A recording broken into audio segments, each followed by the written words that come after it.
cook. Let him cook now. Let him cook. I said let him cook.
Good evening and welcome to Road to the Pit, a high school basketball journey, a show that is under the New Mexico Alumni Media platform. Tonight we're live, Pit Press Live.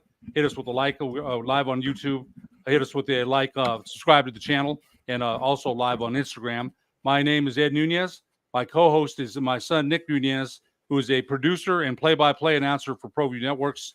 Our special guest tonight, Highland running back Amiri Mumba, who is also a state champion wrestler, winning the 4A state tournament championship in the 172-pound weight class.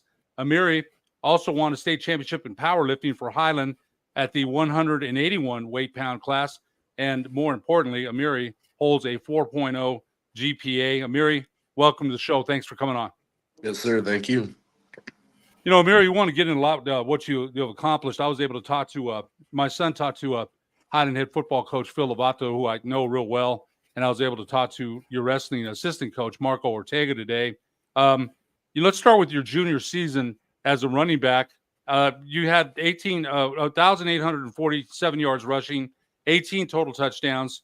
You were named second team All-State running back, first team All-District, and first team All-Metro. You were also named the Offensive District Player of the Year in District 1-5A. The Highland Hornets, after a slow start, you guys finished 6-5 and got to the playoffs. You lost to Portales, Bernalillo, and St. Pius, and then the Hornets won 5 games in a row, secured a number 10 seed in the state tournament. Talk to us about how you guys, how your team was able to pull out of that 0-3 start and win 5 in a row. The thing for us is, like, I feel like we always have a slow start, like every season we've had, and also we just like started communicating with coaches more. Like, they let us in, like we would talk about plays and like what we felt comfortable running. And once like the players and the coaches were on the same pace, things just started going way smoother.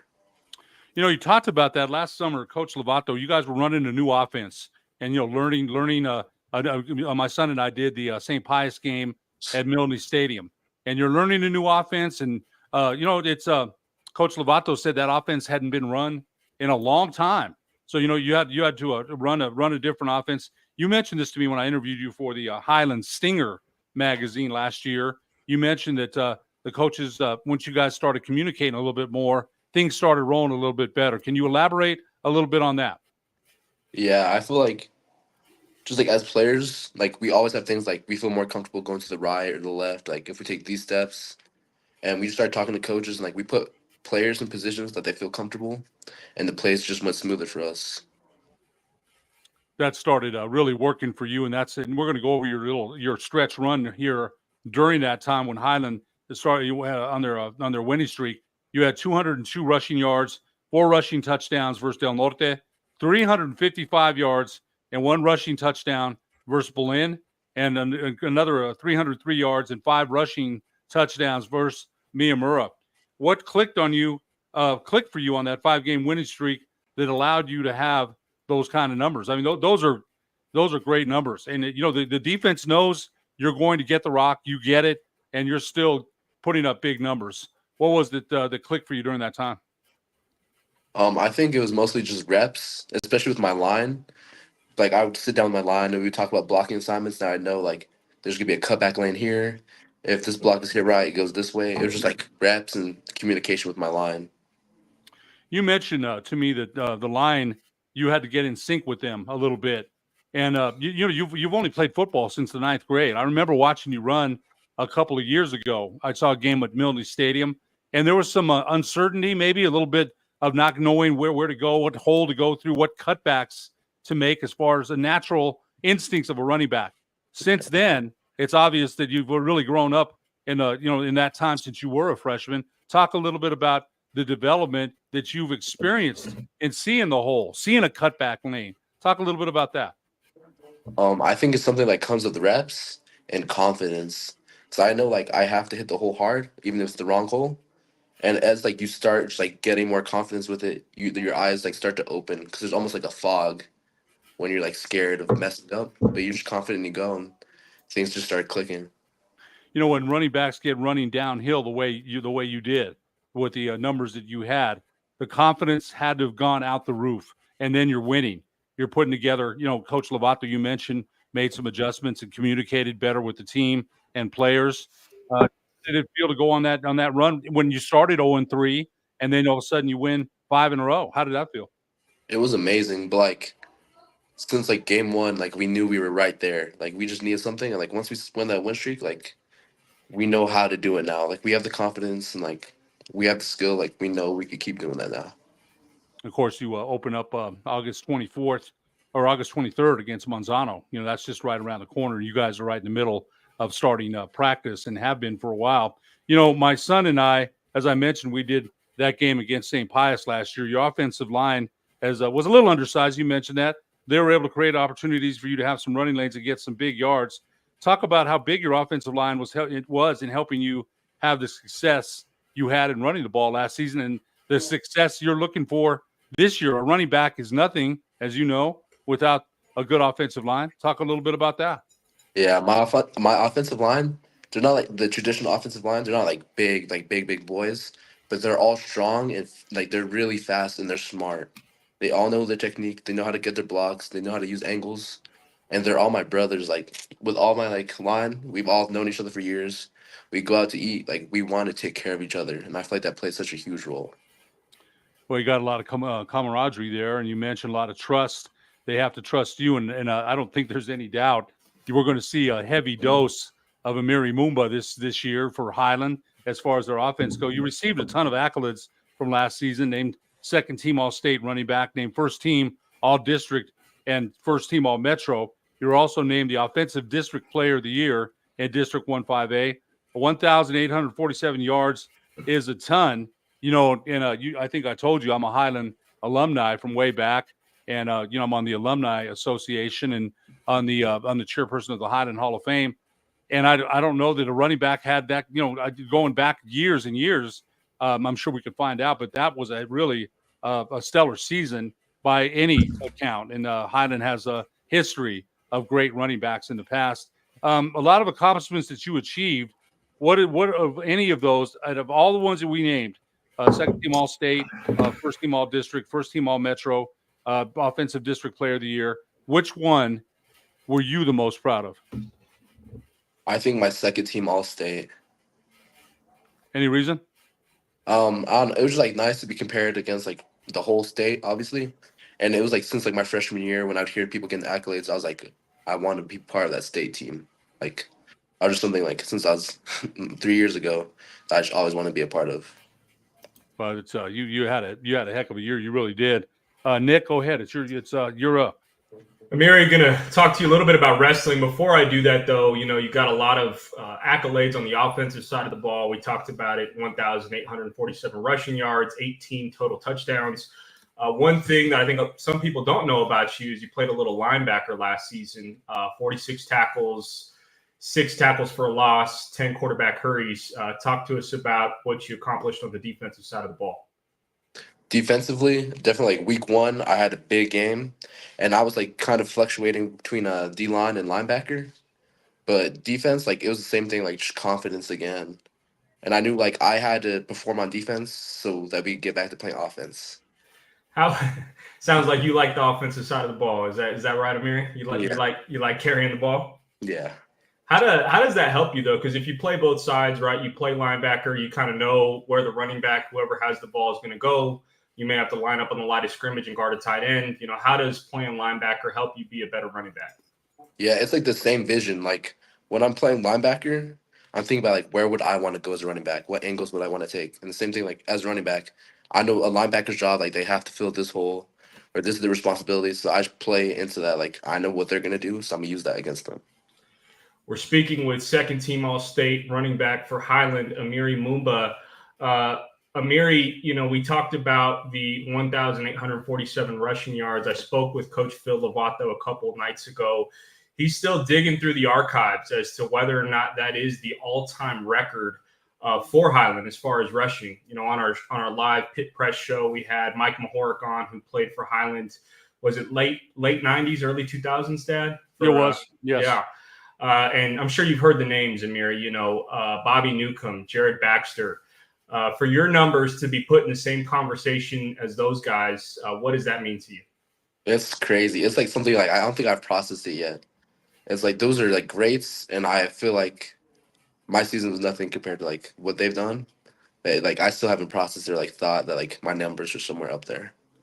Last football question for you, Amiri. For me, you guys had a unique offense last year. My dad talked about it.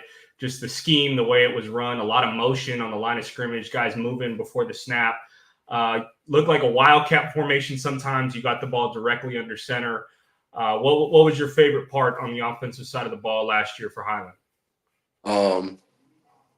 I think definitely I liked when I lined up at quarterback.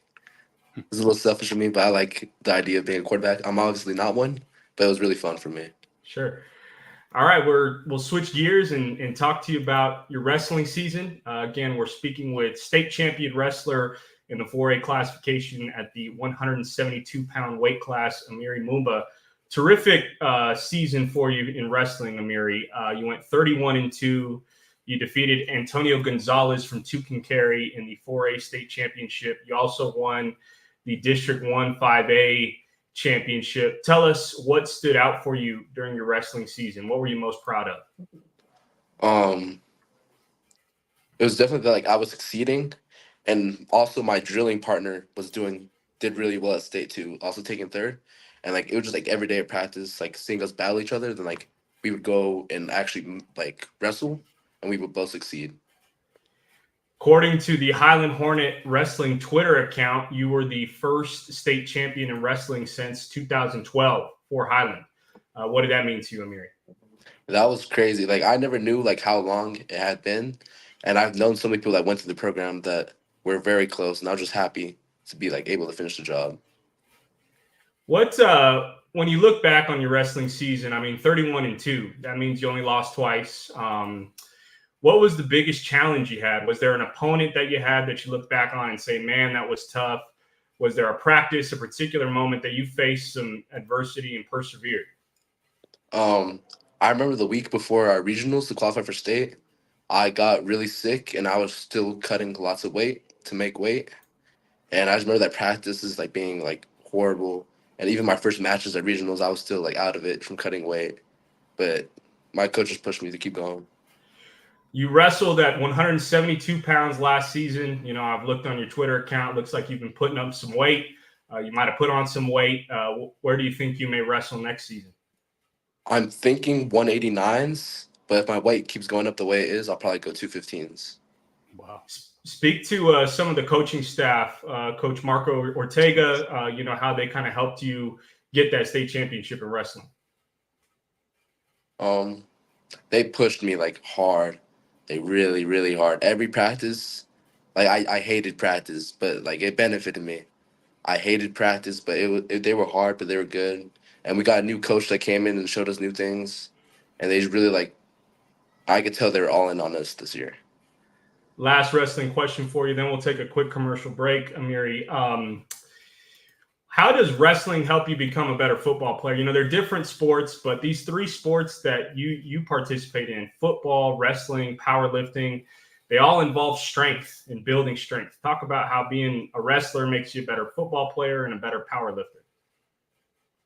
I feel like wrestling, it obviously builds like the idea of like tackling, but mostly for me it was like the control over my body, like the way like be able to bend in weird like ways to kind of like duck under a lineman, or like just the mobility and also like the mindset. The wrestling mindset makes you like never want to give up and just keep going, and that's how you're able to just like in a football game you might start losing or you're tired, but like the wrestling mindset builds it so like when you're tired you have to keep going. So we're speaking with All-State running back, wrestling, and powerlifting state champion from Highland High School, Amiri Mumba. We're going to take a quick commercial break. When we return, we'll talk to Amiri a little bit about his state championship in powerlifting at the 181-pound weight class. My name is Nick Nunez, and you're watching the Pit Press Live.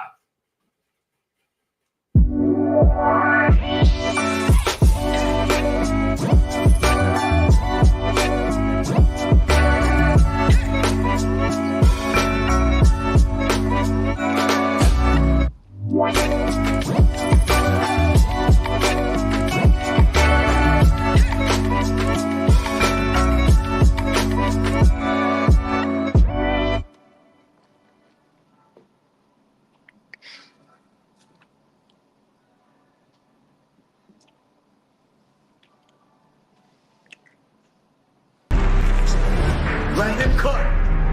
Let him cook now. Let him cook.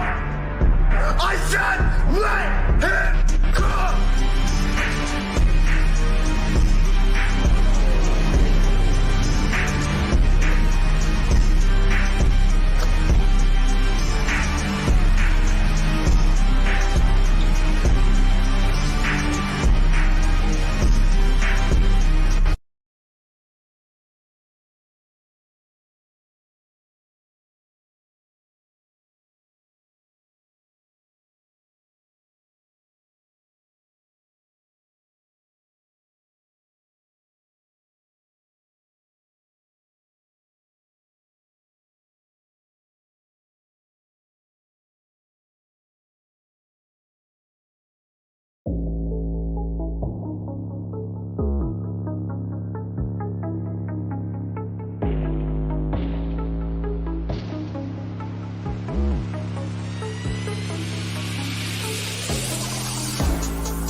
Welcome back to the Road to the Pit, a high school basketball journey. We're live tonight, Pit Press Live. I'm your host, Ed Nunez, along with my son, Nick Nunez, my co-host. They are special guests tonight, Amiri Mumba, Highland running back, also Highland State champion in wrestling and Highland State champion in powerlifting. Also holds a 4.0 GPA, which I think, to me, and my son will follow up on some academic questions with you as well. Amiri, I think that, to me, is the most important thing, is academics always carries the day no matter what. But, as Coach Nunez, as I call him, my son coached some basketball at St. Pius. It's funny, your wrestling coach, Marco Ortega, worked for me years ago. It says our Chavez Community Center. So I've known Coach Ortega for years. And I got him on the phone today. And one of the things he said about you, strong, agile, smart, very coachable, very humble. When he mentioned it, he said your strength. He said that one of the things he said to me about the wrestling, and I'll follow up with some powerlifting questions here in a minute, was that your natural strength, that you didn't even like wrestling at first. You didn't like it. And then all of a sudden, when you found out how good you could be, he said that might be your best chance to go to college is wrestling, although football is certainly an option. But Coach Ortega was very complimentary about you as an athlete and being coachable. And I know Coach Lovato talks about that all the time. You have to be coachable. You have to be able to take criticism and take instruction. And Coach Coach Ortega was very complimentary as far as when he said agile and that you're a smart wrestler. And I had to think about it because I've never wrestled, man. You know, I've never wrestled. So when Coach Ortega was telling me, and then he mentioned he had sent you to a camp to learn more things. And Coach Ortega was very candid in saying that, hey, he's got a lot to teach you, but there's also other people that taught you things as well. And you know, Coach Ortega was I thought very, very forthcoming. But I wanted you to know what he said. In fact, you were right there when I was talking to him. You were right there because he mentioned for you to come over. You know, on the powerlifting part of it, you won the Triple Crown there at 181 pounds, 1,210 total weight, squatted 405 pounds, benched 310, deadlifted 495. Man, that's a new sport, right? Just sanctioned by the NMAA in 2023-24. Tell us a little bit about powerlifting. How many lifts do you get before you get a final score? So for powerlifting, I kind of joined out of the blue. It was right after wrestling season, and I wasn't planning on doing it. And then I learned all the rules like maybe like a month before the state competition. But it was like you get 3 lifts for each lift, so you get 3 benches, and the heaviest one that you do in those 3 will be your final count. Then you get 3 squats, then 3 deadlifts. Then they'll combine your highest one that passed like qualified. It's like on your squats you have to like certain depth, and there's like commands that you have to listen to. And it was always like weird, like listen to the commands. So I was like, just like work on my own. Like I don't have to listen to someone tell me to go up or down. And it was hard to like get heavy weight up like with all the commands. Yeah, you know, one of the things that Coach Ortega said, I met your father one time at Milne Stadium. He's a pretty strong guy too. Yeah. He's you know, and what Coach Ortega said, and I'm sure Coach Lovato would agree, natural strength. You got like grown man strength, man. And you know, I think you just turned 17. Yeah. Oh my goodness. I don't know if I didn't tell you that one, son. He just turned 17, man. So that's what Coach Ortega said. He just cannot. And Coach Ortega's been around some athletes, as had Coach Lovato. Coach Lovato coached La Cueva, played at Highland, has coached at Highland for many years. And, you know, he's not going to sit here and tell you these things all the time. He wants you to stay hungry, man, right? He wants you to stay hungry. And I understand that. I really do. I think the other thing we want to know about powerlifting, how many lifts do you get before you get a final score? So before the final score, it's the first thing we start off was a squat, and you get 3 chances to squat. And you usually start like on the lighter weight, you know, you can do up to your 3rd, which is your heaviest weight. And so whatever weight you hit in the 3, that's the heaviest, and it qualifies, counts as your first number. Then you would do the same thing for bench and deadlifts, and they would combine the top 3 of those 3 into one. Man, I just the numbers that you lifted up, that you put up, man. Yeah, it's gonna be quite a. How many rounds? I think the other thing is how many rounds are there? What do you mean rounds? How many rounds do you you have to go through? You know, at the powerlifting, is there like 2 rounds, 3 rounds? Like you have to lift, you have to squat a certain amount of times. You have to bench a certain amount of time. You have to deadlift a certain amount of times. How many times do you have to do that? You do each lift 3 times, and then after that, your numbers are finalized. Like you hope you did higher than the rest of the other competitors. I bet you enjoyed that. How was the competition scored? It was based off, so it was like your total weight of the 3 lifts, and then if you also tied, it was based on your actual body weight. So if I got like the 1200, but I weighed 177, and the other guy got 1200, and he weighed 178, I would win because I weighed 1 less pound. And it was a nail biter for my win because the guy got very close to me and he failed his last deadlifts. Wow. Yeah, that was in fact, we have a story from Coach Lovato. He shared a story with us that where you're competing at state, you were competing with someone in the final rounds, and they went up in weight. You had a decision with your coach on whether you would go up in weight or if you would stay where you were at. You stayed, the other athlete failed on form and you completed all your lifts. And I think that was something you just wanted to, you just mentioned that, right? That was what you were talking about? Yeah. Yeah. I think one of the things is I don't know if you watch the Olympics. I was watching the Olympics powerlifting this morning. How important is technique? I'm gathering that's some of the biggest thing there. How important is technique? Technique is huge. Like I came into it and I was like, oh, I think I'm gonna like mob everyone because I've naturally been stronger. But I didn't know how to properly lift and like know how to properly lift and how to properly use your body and like the way those lifts are set, your numbers jump. And also like you have to listen to commands. You don't do the form right, you could also be disqualified even if you hit the weight technically. But if you didn't do it right, then it doesn't matter. They just sanctioned the sport. I think it was this year. They just made it a sport. The NMAA. They just did this a sanctioned sport this year. What do you think about that? I think it's great. I had a powerlifter on from a powerlifting coach from Rio Rancho a female powerlifting coach earlier on ProView Networks. What do you think about it being a sport? I think it's amazing. Like lifting really is a sport and it's a lifestyle that a lot of people could get into and bring a lot more like people into sports. And it surprised me that it hadn't been sanctioned for longer. Yeah, I think it's up. I think it's something a lot of young people are going to. In fact, the powerlifting coach at Rio Rancho said cheerleaders went out for it. Cross country people went out for it.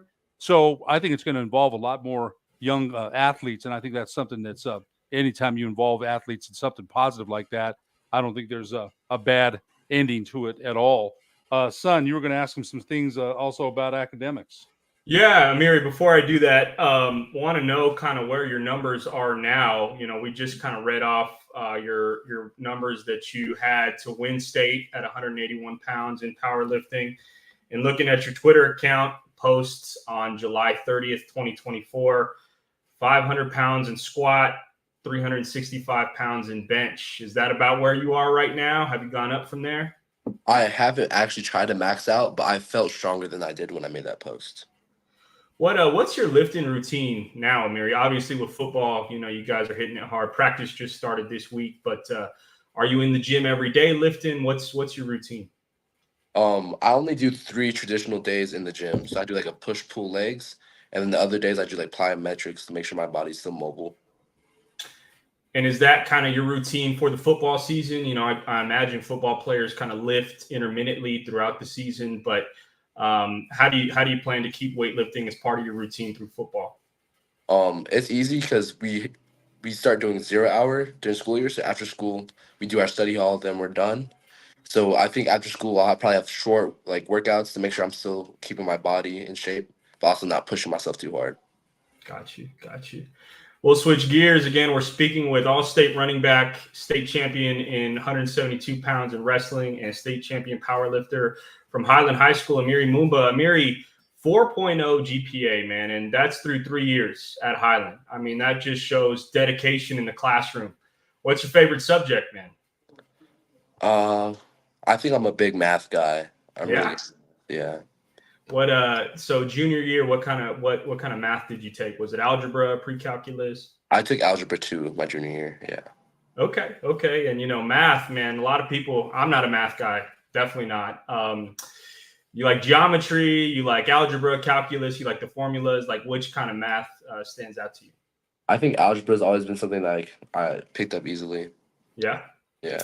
So with the 4.0 GPA, you must have a study routine, man. You must, you got to go home, hit the books. You're a 3-sport athlete, so you got to balance a lot of this stuff. Talk to us about your study routine.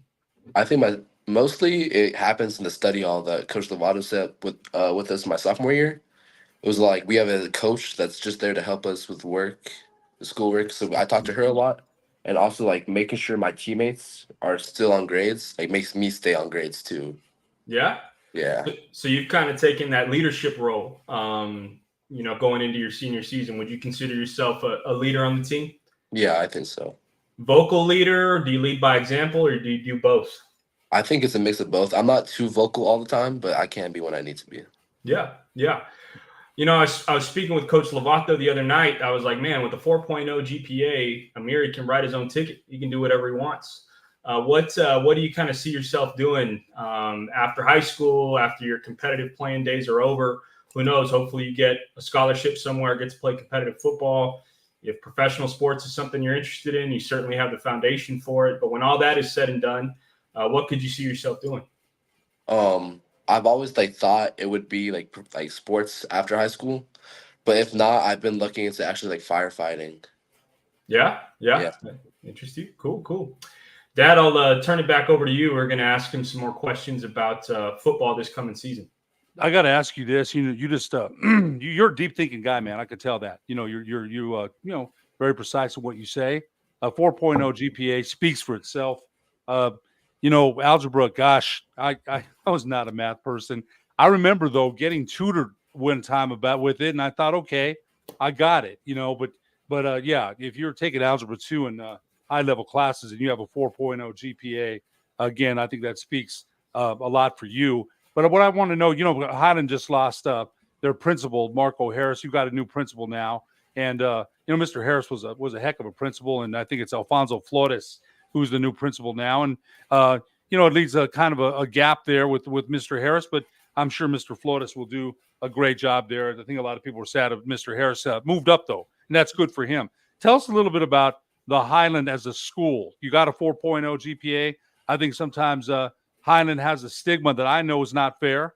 I as a member of the Alumni Association, alumni of Highland, I think sometimes people think things about Highland that they don't know. Tell us a little bit about inside the school with the teachers, coaches. We mentioned Coach Lovato and Coach Ortega. Those are leaders at that school, and they both are Highland graduates and have chosen to serve back at Highland. Tell us a little bit about Highland, the school.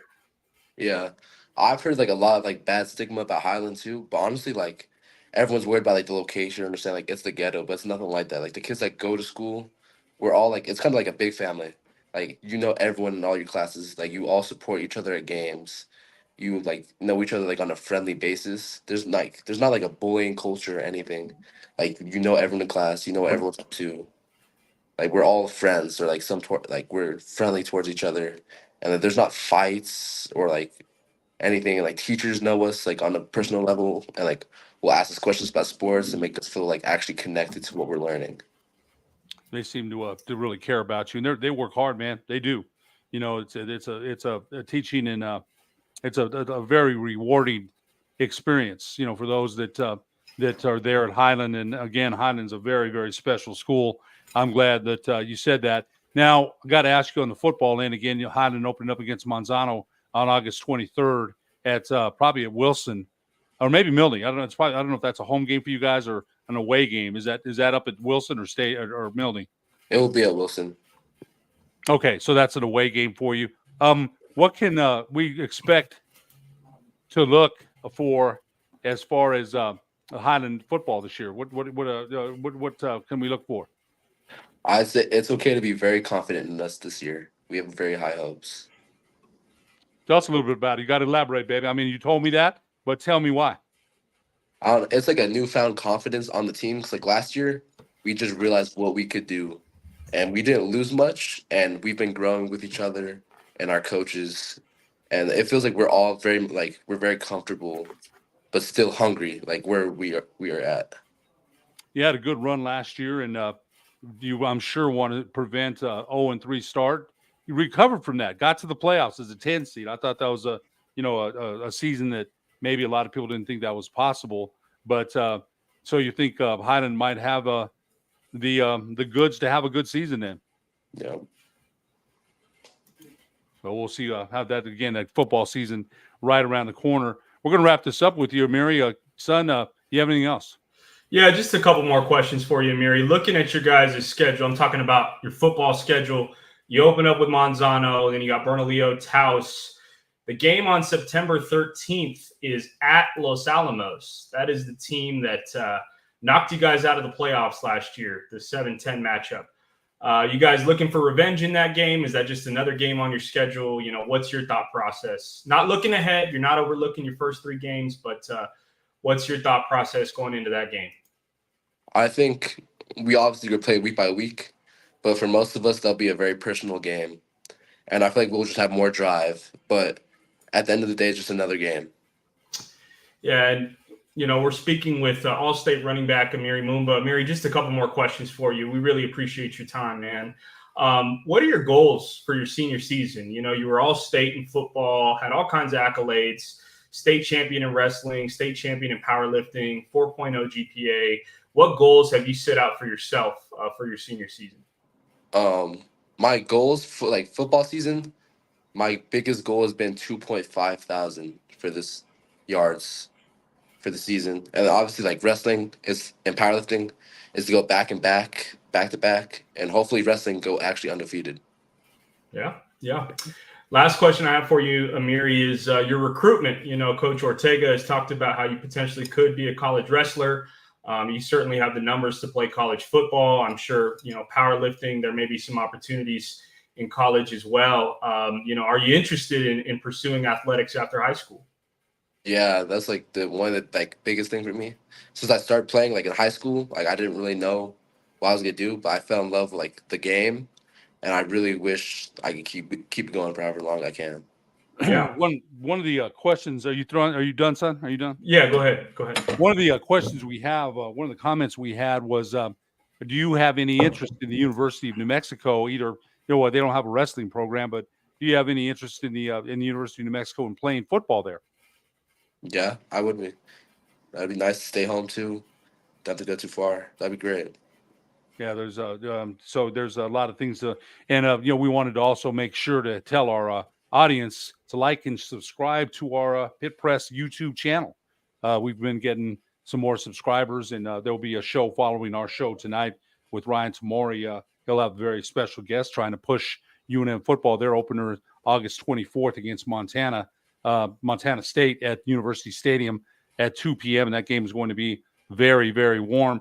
Amiri, we got to ask you this: football, the first opening game. It's an evening game. The game you guys have against Manzano, and Manzano, I think, dropped down a class too. They're going to be hungry too. They have I talked to their head football coach last year. Talk a little bit about how the Heat can get to you a little bit. I mean, it's a night game. You're going to be playing a night game, but you've played in when the turf is boiling hot, man. Talk a little bit about how the heat can affect a football player. It just drains the energy out of you, and like when you're playing, you obviously get tired faster because the heat, and it's even worse when you get on the sideline because you're just standing on the hot turf and your cleats start to burn.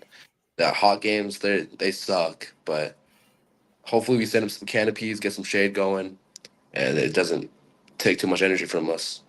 Got to get the water. Got to hydrate, right? Got to hydrate.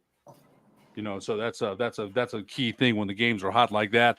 Amiri Mumba, Highland All-State running back, also state champion in wrestling and powerlifting.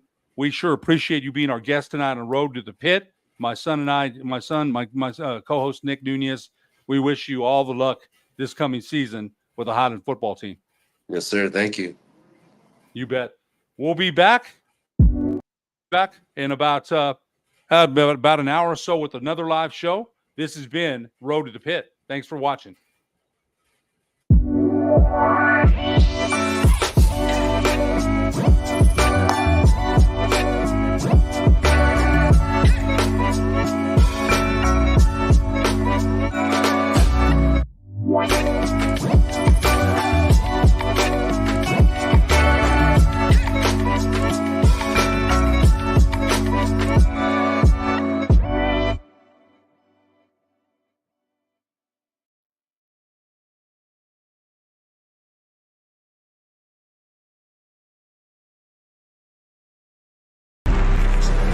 Let him cook.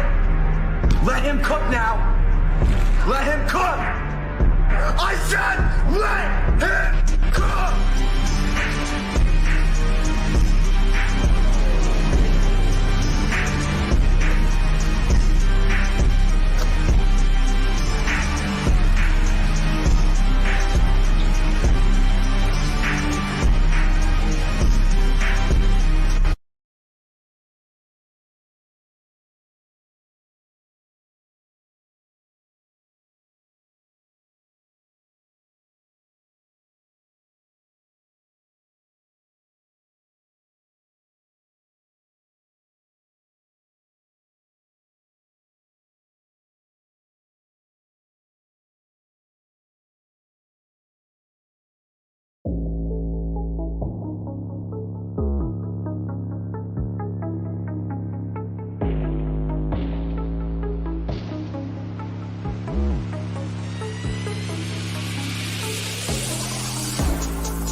Shawty, she calling me MVP. I be on time, it's something you ain't never seen before. They call me the Dama, really want my whole team to score. Damn, yeah, too icy, yeah, too clean, yeah, my zone, yeah, 2-3, yeah, got shooters that hit from deep, bust like Giannis, yeah, too mean. Bright lights like we at the garden on P. Don't get me started. Whole team walk through me to party. If I can't make the play, I'ma lob it. If you jump, that's right on your head. Had to put him to sleep, go to bed. I'm a star, drop 50 and left. From the logo, like I'm Steph. Put it up, knock him down every time. Going hard like my life on the line. Catch me on the course, I would've down. Never losing, I put it on mine. Had to get off my shell, I've been laying low. They get real when it comes to the playoffs. They fight with me, no one's a KO.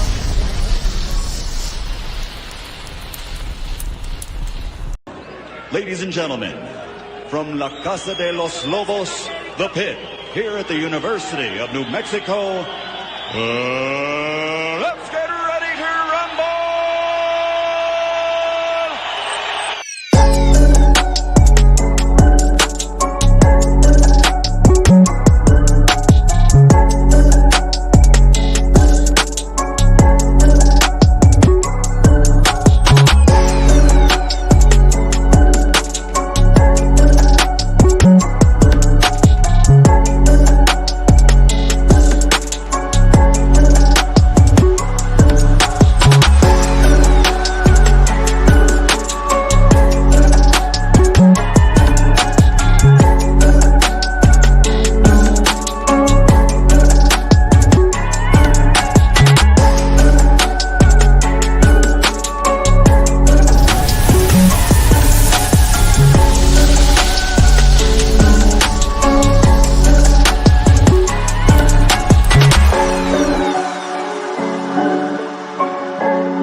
Man, everything is slow tonight, and it's driving me nuts. Before I start, let me hit you with the triple hey. Hey, hey! My name is Ryan Tamori. Welcome to the Pit Press Live. That song is so disgusting. It's like Nick out there. I shouldn't say disgusting. Cringy. There we go. My name is Ryan Tamori. Welcome to the Pit Press Live. We now are moving away from high school. We did that a little bit earlier tonight. Appreciate Amiri Mumba. I learned a lot, and I'm going to get father and son combo of Nunez thoughts on that, and then we'll also ask Sy Riley. Busy show today. I just mentioned it's Sy Riley. Rick Thompson will be joining us soon. We're going to talk about darts only because that was hilarious. Going to incorporate the film Happy Gilmore into this episode, thanks to UNM, the UNM Media Relations Department. So that should be good. And you know what I didn't do here? Let me fix that because we're now talking UNM. Hey, we're 16 days away from kickoff.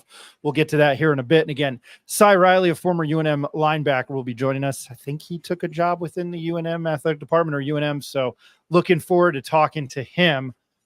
But, well, you know what? Since we're talking about Highland, we'll go back to that. Ed, you were, you know, I always tell you as the former hack journalist that I am, it's like anybody, anytime, anywhere. I'll talk to anybody. I like hearing different stories.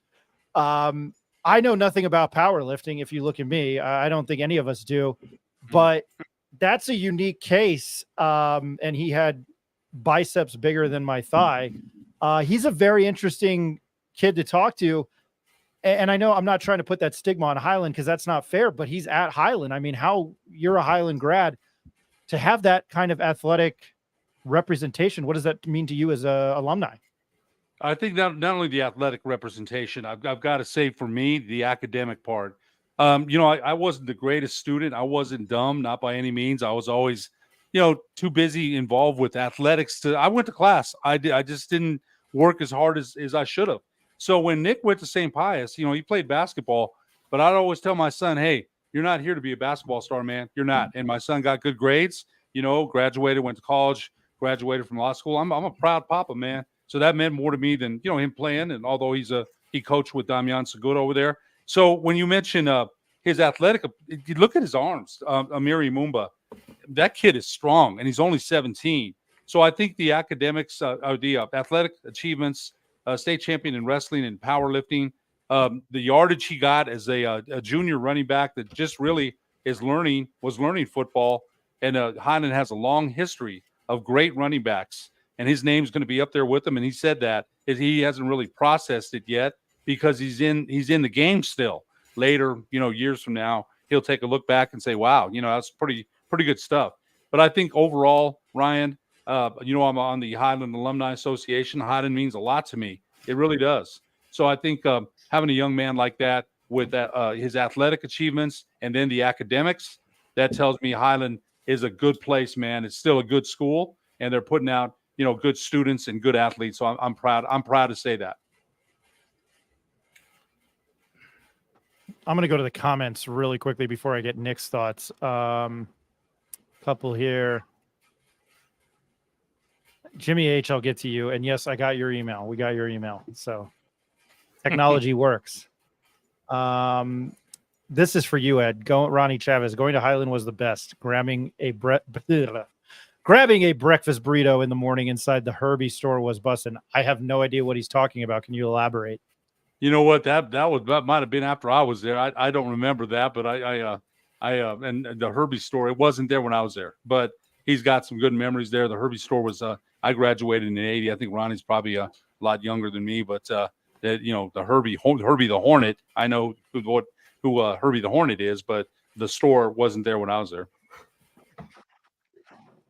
Well, Nick and I went to a high school where the mascot was an Italian seamstress, or excuse me, Italian tailor.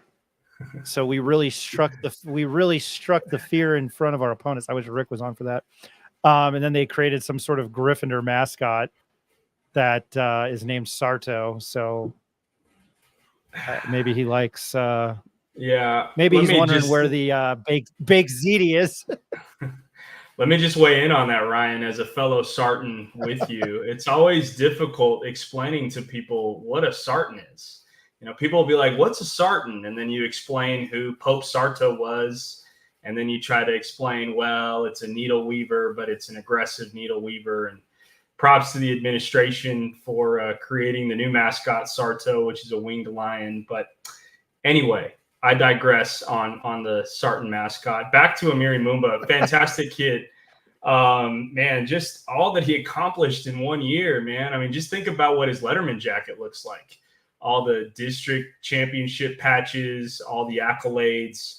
I mean, he's probably going to run out of room on his sleeves and on his back for all that he's accomplished athletically. And he is an intelligent kid. When I spoke with Highland football coach Phil Lovato a couple nights ago in anticipation of this interview, the word he used to describe Amiri was he's aware and he's intelligent. And you see every bit of that in Amiri Mumba. I really appreciated what he said about his study routine. The question that I asked him, if you got a 4.0 GPA, you're not just twiddling your thumbs. You got to be doing something. And he deferred to the study hall that Coach Lovato created, the football coach, Phil Lovato.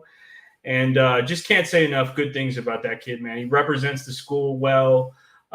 He's reached the pinnacle of athletic success, and we were very lucky to get him on.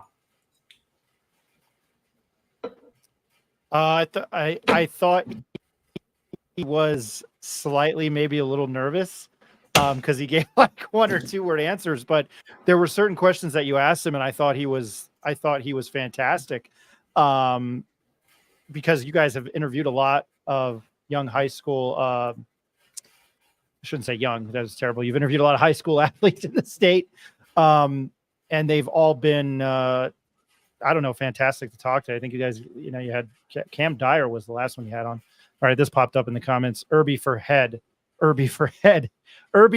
Ed is a snack store with a bunch of stuff like breakfast burritos, hot cocoa, coffee, soft drinks, candy for morning stop for students.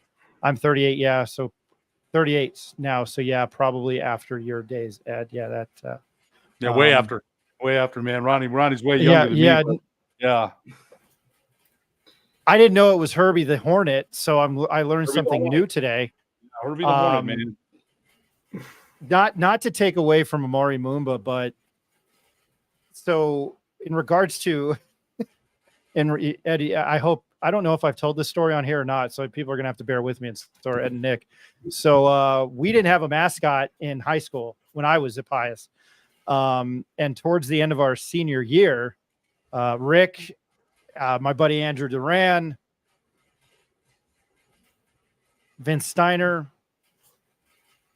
Peter Berger, I'm trying to think of guys on the team, but I think Ryan Brennan, over at, KK's one of the KK's older brothers, Kalen Brennan.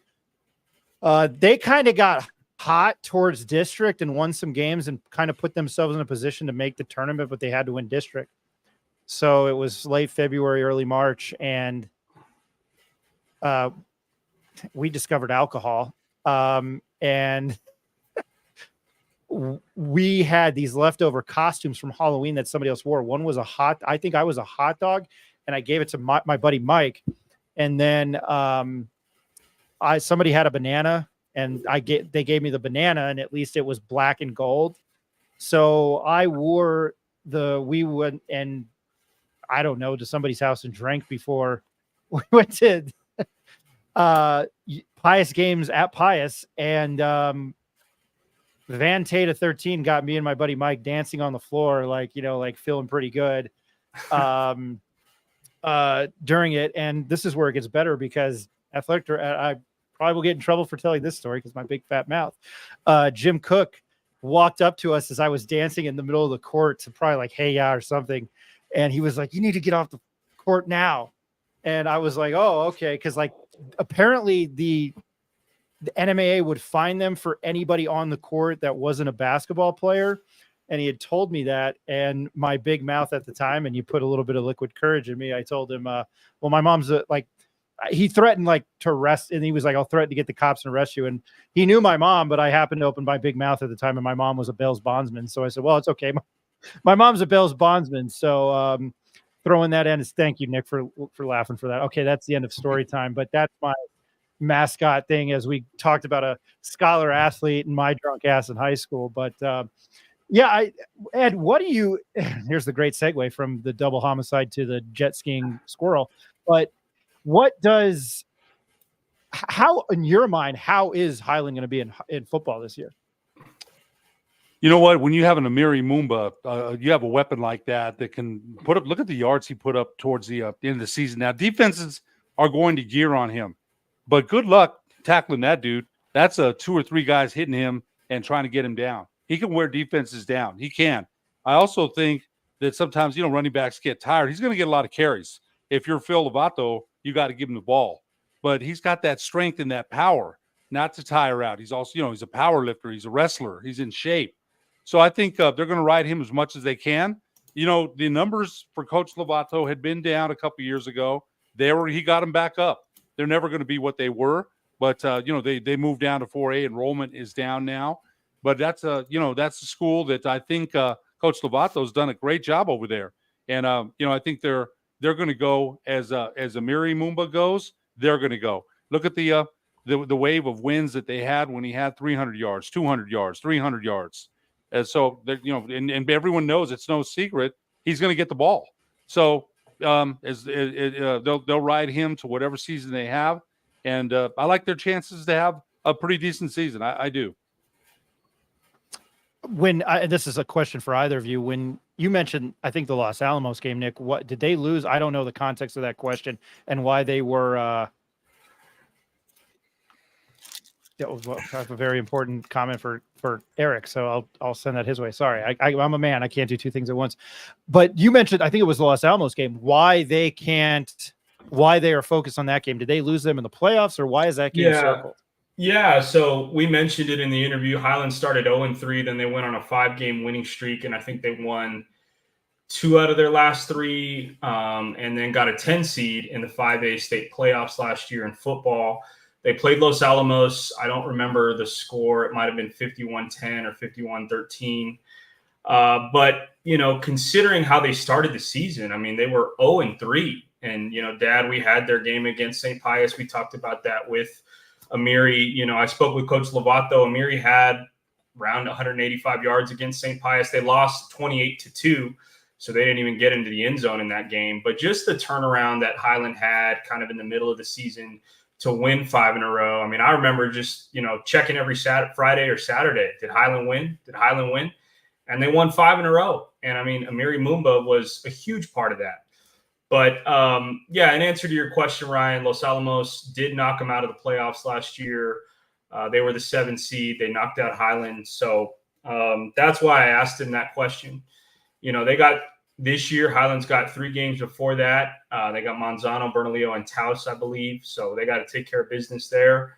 We talked to them. They don't want to start 0-3. No coach wants to start 0-3. I mean, La Cueva started 0-3 last year, and then they ended up winning the 6A state championship. But you never want to start there. So that's why I asked him. I think, Highland hopefully will have a better start to their season this year, and I'm looking forward to seeing what Amiri Mumba and the Highland Hornets can do on the football field this season.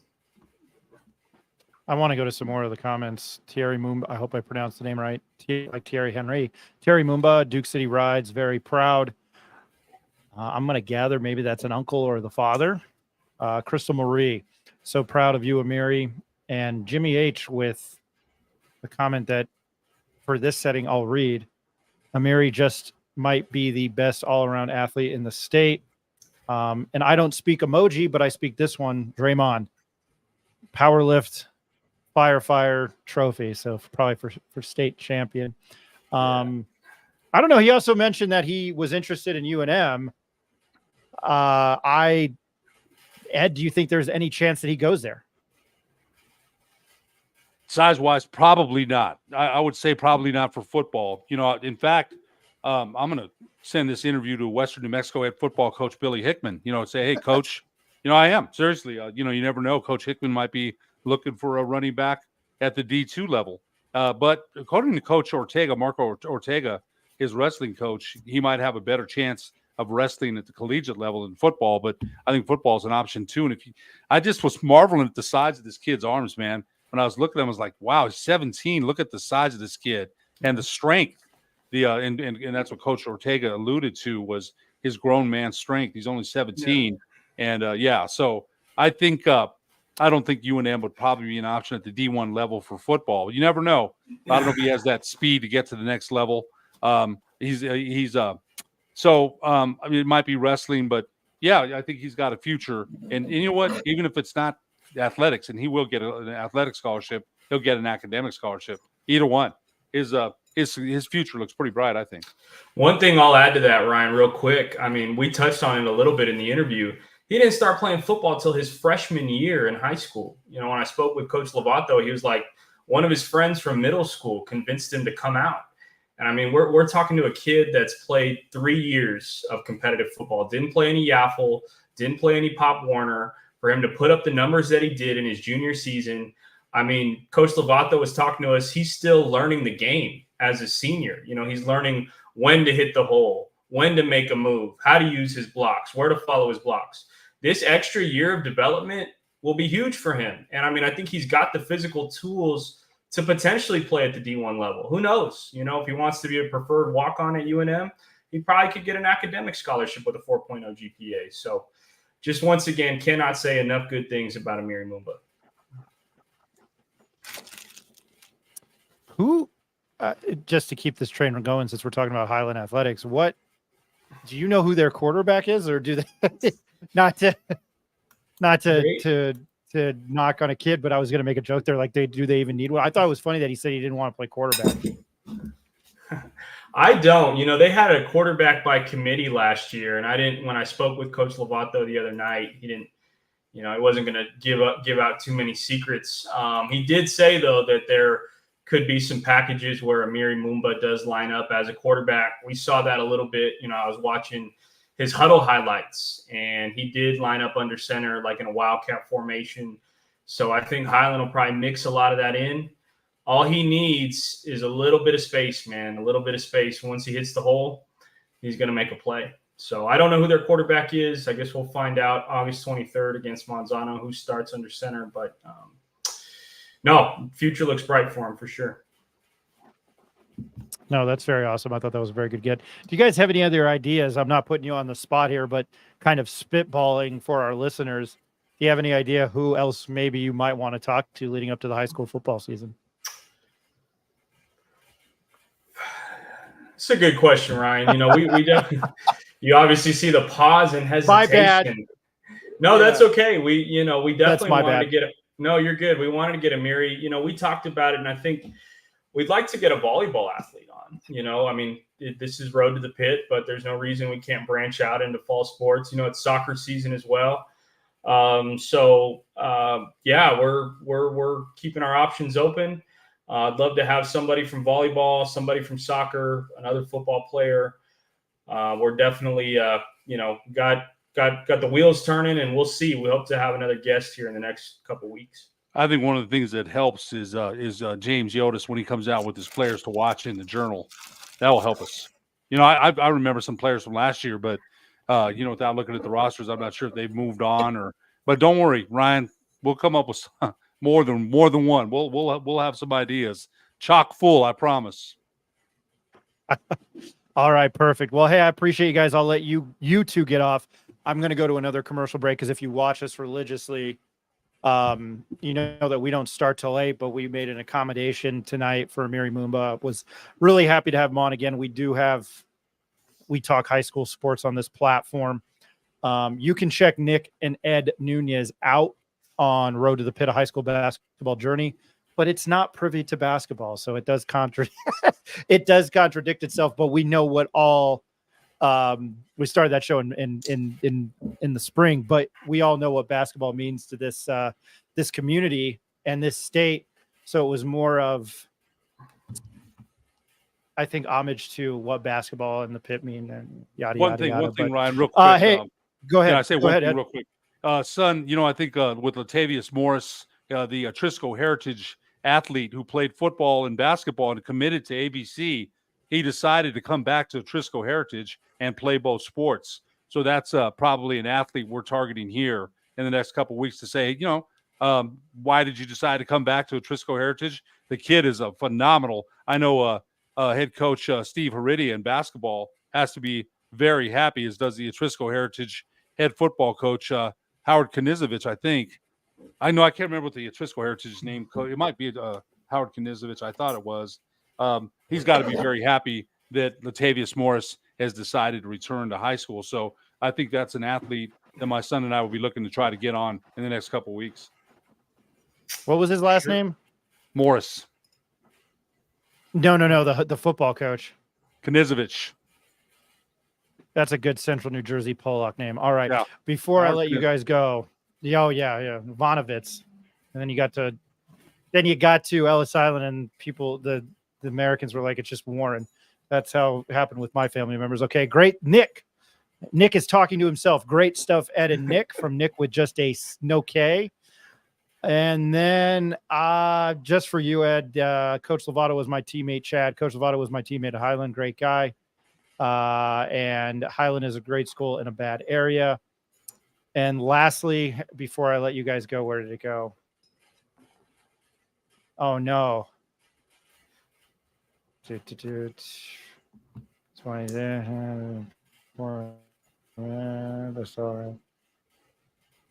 Here we go. I don't know why it took me too long. And Nick has a very smart haircut too. My guy, Jimmy H, one of my favorite listeners on this show. I appreciate you, man. Okay, son. One last question. We love Jimmy. You know what it is. You know what it is, son.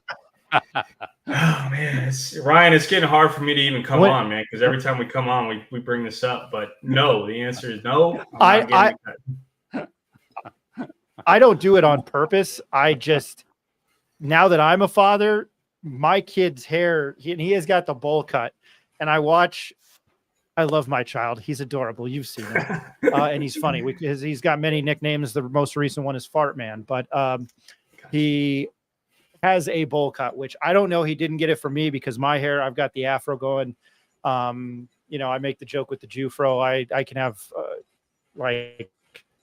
a bouffant in front and a curly mullet in the back, but he had a bowl cut and it got down to here. And obviously with school starting, and I was like, I was the one who didn't take him to go get the haircut, so it was terrible. But I was like, man, you need a haircut. He's like, no, I don't. And I'm like, no, you can't see. You need a haircut, fair. And you're a dad, so you get it. But yeah. So my comment to that, Ryan, is your son is under 18. I'm 32, so I get to make my own. I get to make my decisions at this point. But I can still suggest, and still, right? I can still suggest, son, right?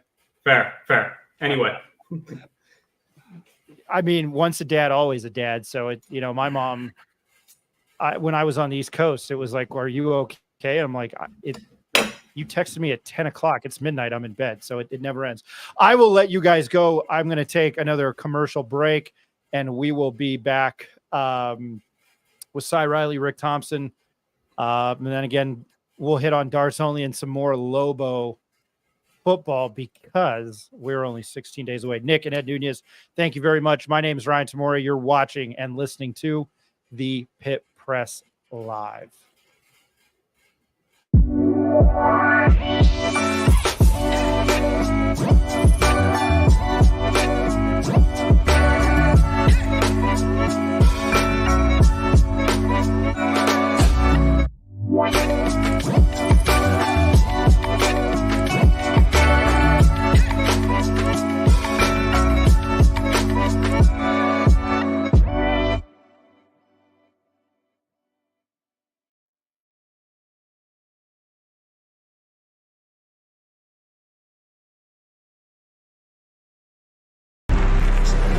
Let him cook. Let him cook now. Let him cook. I said let him cook.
All right, welcome back.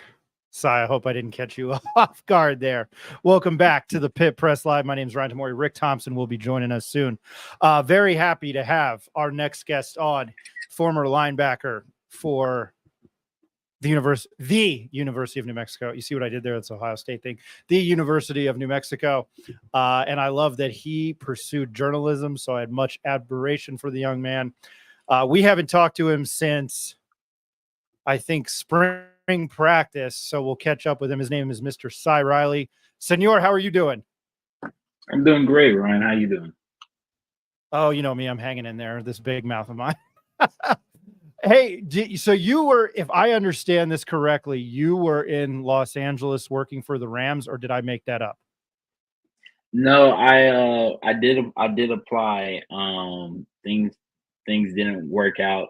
But I did apply to work with the Rams. But yeah, just as a seasonal intern for the website, the Rams.com, following the team, the transactions, the latest details, and things like that.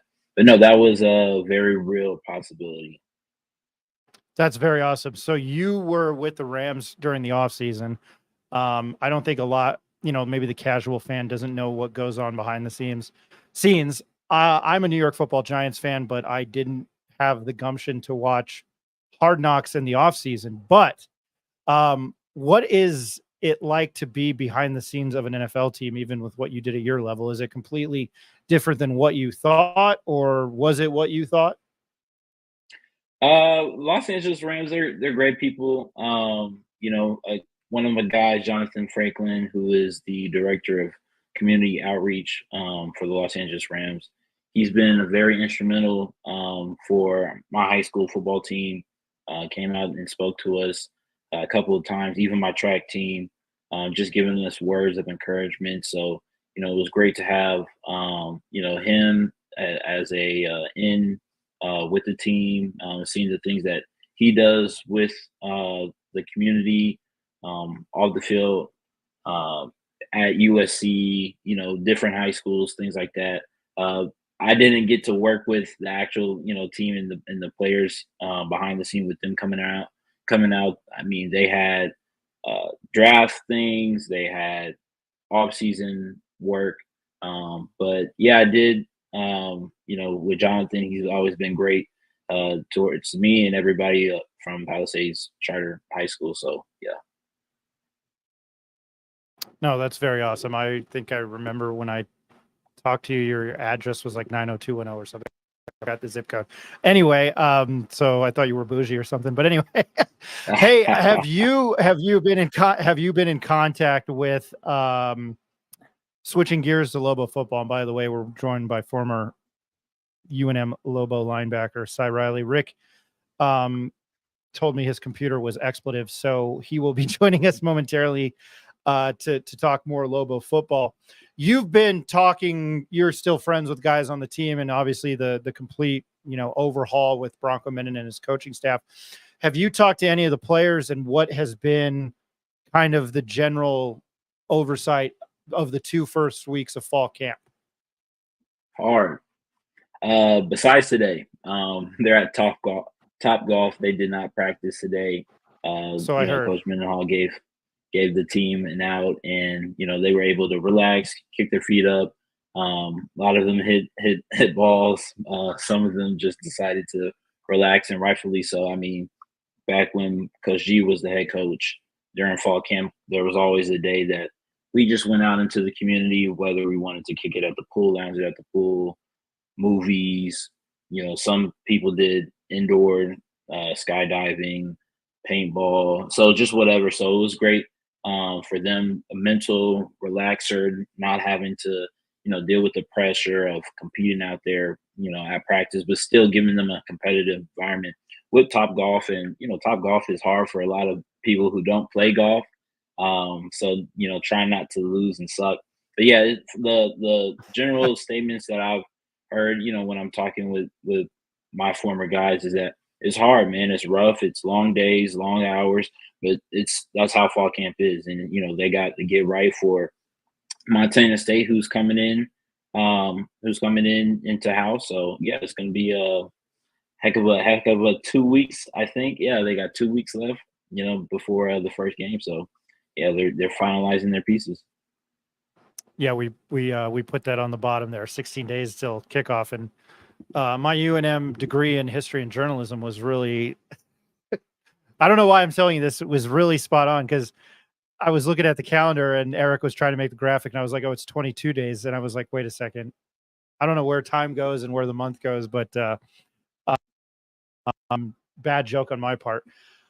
When you hear, I mean, hard isn't necessarily, I think, the most, it's not a verb that jumps out at you, but you play defense, so I mean that's got to be rough. But I guess I'll switch gears here because I don't know how I was going to ask that question. But you went up against Devin Dampier, and it seems like he has, at least when we talked to him at the first day of practice, he has a lot of confidence, not only in himself, but those around him. It sounds like not only the head coach and Bronco Mendenhall and the coaching staff and Jason Beck, the offensive coordinator. What can you say about Devin Dampier, and are you shocked that he's the number one guy going into this season? No, not really. Going back to our fall camp last year, here's this freshman that's coming in, making excellent tight window throws, being able to scramble outside the pocket extremely fast. And he obviously got to play later in the season when D-Hop got hurt, or they just want to bring a new dynamic to the offense, stretch the field vertically. So yeah, Devin's always been a dude that's scary, quite frankly. I don't know how these teams are going to game plan for him. I mean, it's because he's going to give you something different every single week. He's like lightning in a bottle. You never know, when it's going to strike, when it's going to pop.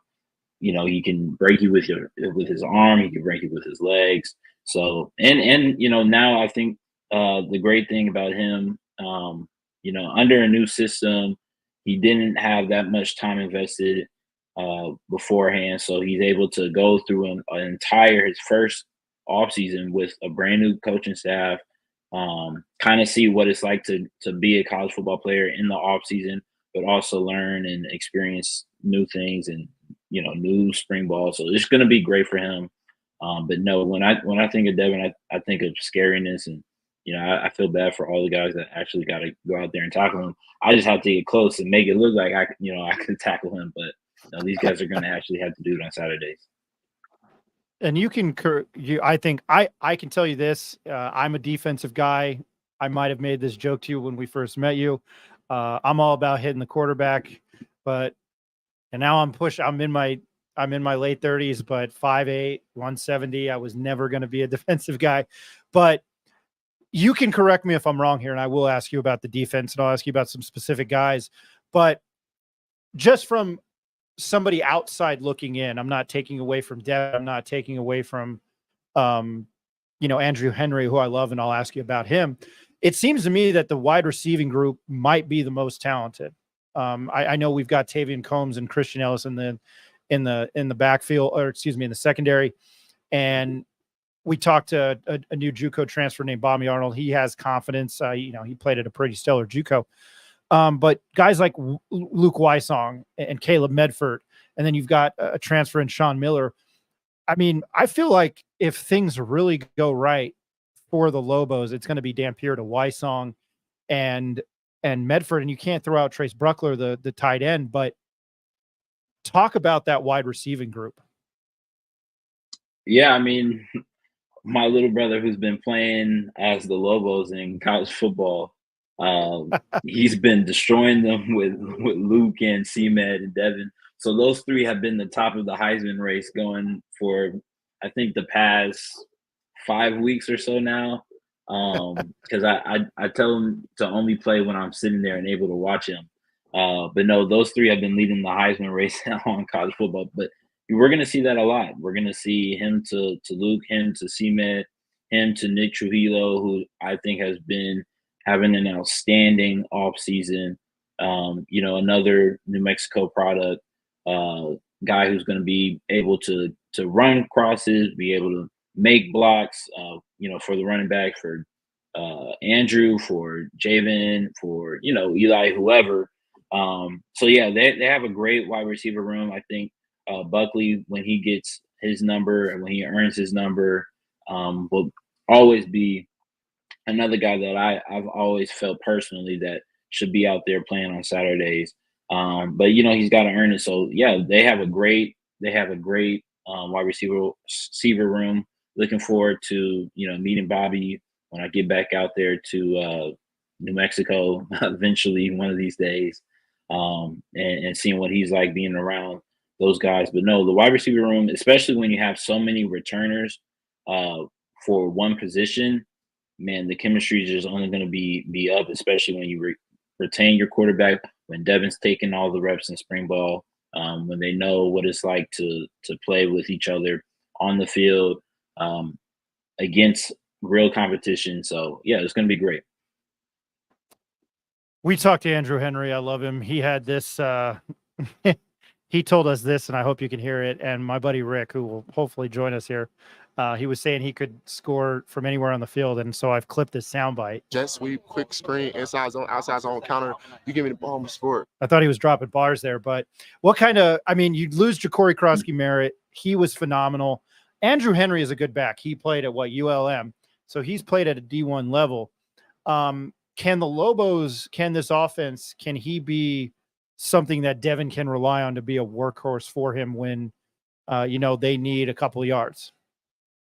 Well, I love confidence. Drew's always been that guy who just embodies confidence. I mean, sometimes like he walk around with a Louis bag. It's just like Drew, he was one of those guys. So no, I mean that doesn't surprise me at all. I think the biggest question is, you know, the offensive line. I did some quick math. They don't have that many starts. So 58 starts or 58 games played. I don't know. I can't get a number on starts for the presumptive offensive line, the 5 starters. Compare when you lose, you know, 5 guys. One, I'm not going to count Tito because Tito ran out of eligibility. But for the other transfer, CJ, Issei, JC, and DJ, that's 88 starts. Not even so. Yeah, I mean, the offensive line is going to be the biggest question when it comes for the production and the running back room.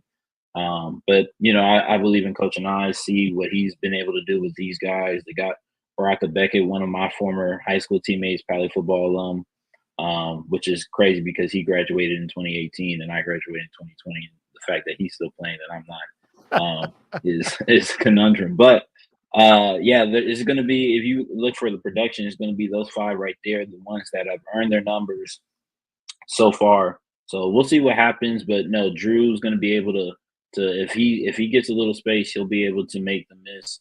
I've heard Javen Jacobs has been having an incredible fall camp. So, and another hard guy to tackle. So we'll see what happens for the running back production. I know this is going to be a cliche question, but Devin, to backtrack to Devin, he went to high school with Javen Jacobs. You've been at the D1 level playing football. I think I've overheard that they've had quite a nice connection in camp, and they did in spring. Can you just speak of that and how invaluable it is for that, whether he's out of the backfield or, you know, running a route? Because I think I'd heard that he would be doing a mix of both. But what can you speak about those two knowing each other and having that kind of connection? Yeah, if you have a guy that's from the same area, let alone the same high school, if you guys have played together, I mean, the chemistry is already there. In college football, you don't have that a lot of the times unless you're, you know, a school like USC or ingrained into the community like UNM is with Albuquerque athletes. So yeah, for them to get an out-of-state guy who's played with him, with Devin, you know, especially when you have a running back, if he's able to catch out the backfield. I know during fall camp, you know, times last year where that was Drew, and Drew would, you know, run me to the sideline on flare screens or, you know, slip screens or things like that. So yeah, if you have a pass catching running back who's also able to carry the rock, then, you know, it's just one of those. It creates even more pressure when you're facing the defense, and the defensive coordinator's got to dial up, and the defender's got to, you know, be aware about. I had to backtrack and I'll start hitting on the defense because you're a defensive guy. But you said your little brother was playing college football 25. You're in the game, so you opted to be in the game. Yeah. Do you still love the fact that you're in it? And what was your decision? I mean, I'm sure it was easy. We asked this question to all the guys in the conference, you know, that said they opted in. And I asked Jackson Woodard, who's a linebacker for UNLV, and he gave me the best response ever. I was like, "Are you in the game?" Or I was like, "Did you opt to be in the game?" He goes, "Yeah, I'm in the game." So for us older guys, it used to be EA Sports. It's in the game. But I thought that was a phenomenal answer. But I mean, is it cool to see yourself in there? Absolutely. Absolutely. And sometimes I get hard pressed because I'm like, side make the dang tackle. You know, CFB is making it super, EA Sports is making it super realistic. At times, sometimes it's just like, bro, that will never happen. But again, it's college football. The uncertainty is what makes it college football. So it's been great to see myself in the game. You know, obviously I love playing with the Lobos. But no, I mean, it's a little bit different because especially when you're playing guys like, or games like 2K and Madden, like you create players, you know, for yourself, but everything's always maxed out at 99. Like I'm not creating a player for myself that sucks. So just to think of the time and effort that somebody took to make me, and you know, it was actually funny the first day that they went live with the ratings and all of the attributes and stuff. I was looking and I was like, all right, you know, I think I was 78 or whatever, and I'm looking at the traits, and it was like, okay, 91 power. I'm like, okay, that's good. But then it had like my speed at like, I think like 76 or it was bad. And I was like, but that's accurate because Leo Gallegos, who, people haven't heard a lot of, one of my former teammates, he's still at UNM. He's been through a lot of injuries, ACL, but whenever he's been able to play or off-season workouts, he could run for days around me and stuff like that. And they put his speed at like 91, 92. And I was like, wow, they actually, attention to detail, because Leo would, he's fast. He's fast, and I'm not nowhere near as fast as him. So I was cracking up at that, but I was very appreciative of the people who, decided to take the time to look at my body of work, create a player around me. That my only niche is that, he don't look like me, but it is what it is. So that I love that answer though, because I had to ask. It's such a unique territory. You had to ask people. You had to ask these players. Had they opted in, and I don't know. I think it's cool for you guys, and I think in certain cases, I know it's not a lot of money, but damn it, it's better than zero, I think. So I'm happy that that something's being done. I think we probably wish we were all Arch Manning, but yeah. I want to talk about other guys that you play with. Yeah, I'm broke too. Some of the guys that you play with, Dimitri Johnson as a linebacker, he might be, I think, the leader of the team. Gabe Lopez was fun to talk to. You've got guys coming back like Christian Ellis and Tavian Combs. Maybe I'll start with this. How do you replace somebody like Dante Martin? You don't. Dante is one of those guys that you want him on your team. Leader, university leader in PBUs, shutdown quarter. Like, you see the wide receivers that he's gone on against, Malik Neighbors, being able to shut him down. And he's a first-round draft pick. So, yeah, I mean, it's tough, especially not seeing – especially during the draft process, I was, texting Dante. And, we talked – I interviewed him right before the draft. And he hit me up the other day about NCAA, like, how am I in the game and he's not. But, yeah, with a guy like Dante, it's hard to replace him. If you can get some, like, production from the guy at his spot, then that's a win, because you can't expect the same thing from somebody else. Well, that's a very good answer. I think that's going to be hard. You answered the question right there. You were done. I was like, I knew right away that's what you were going to say when I asked that. But guys like Dimitri Johnson and Gabe Lopez, you guys, Danny was a protege of Rocky Long. He's a disciple. It was defensive minded. 2021, I think 2022, you guys played very well, and I think we're often put in kind of bad field position. Last year was a little different. How does this group do a better job this year than last year? Where does it start? Well, I honestly think it starts with the safeties. We've always asked so much from our safeties, and rightfully so. When you're playing a 3-3-5, like, you're forcing the ball outside, constantly trying to get the ball to bounce so that your safeties, your DBs can come up, make tackles, your outside, inside, your middle linebacker can run inside and out. So, but yeah, it's going to be different. They're running a 4-3, 4-2-5.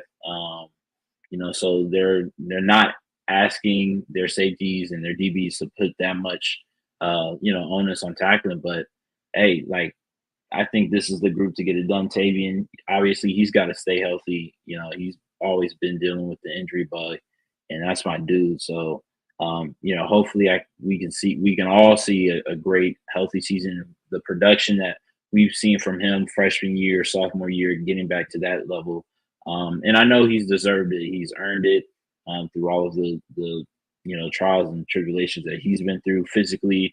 Derek Moore, another freshman who, had 49 tackles in 5 games last year. So he was – we got to get a number on his 40, because I always felt like he could run 4.3. Like, he's that fast. And he's a physical, person. Like, he's not taking any soft hits. He's not cutting at ankles. Like, he's going to put his helmet right on the middle of your chest. So, yeah, the safety group, obviously Christian Ellis, Another returner. I mean, UNM's always had great safety. You look at Nico Bolden, UFL standout, Jarek Reed, obviously with the Seattle Seahawks. Some current guys. So, and then, but Murph, another guy nobody's heard of, because he hasn't played that much. But yeah, David Murphy, expect a lot of big things from him. He was my locker mate. And I could always see the fire in his eyes, yet he just never had the opportunity to go out there and showcase it. But, he's one of the guys who's earned their number, and rightfully so. So, yeah, I expect big things out of the safety room. And if we can get consistent play at that position, then I think this defense will just go on all cylinders. We talked to Christian Ellis about 2 weeks ago. I hadn't spoken to him. I love him. We've had Tavian Combs on. I feel bad for the guy. I hope, and I think all Lobo fans are hoping that he will be healthy. One of the new faces, and I don't know if you know the guy and if you've heard a lot about him. He's up. I just learned this. He's a New Jersey guy, so I'm already in love with him. Being that my roots are, well, you can see Vince Carter's jersey back there, even though I'm a Knicks fan, go figure. Is Tyreek Austin Cave. He's been at West Virginia. He's been at the U. That's who I'm playing with now in college football 25. I watched the U part 1 and part 2, and I was like, I'm going to chuck the ball with Cam Ward now. I'm so excited for this college football season. But what have you talked to anybody? Have you had the pleasure of meeting Tyreek Austin Cave? And what do you know about his game, if you know anything? No, I haven't been back in New Mexico since, I want to say, May. Again, I was working out some stuff in Los Angeles, so I haven't been able to get back. But no, I mean, a lot of the defensive guys that they brought in have experience playing the D1 level, especially playing for in big conferences. I mean, you look at Bronco Mendenhall's record. Like, he's not taking just any willy-nilly off the street. He's going to bring in guys that have proven what it is, what they can do on a Saturday evening. Hard physical guys, things that he wants his program, the foundation that he wants his program to look like moving forward. So surprised me. It doesn't surprise me when you say a West Virginia guy, or to come in New Mexico. Like, no. No, I mean, I see that, and it, you're playing at an incredibly high level.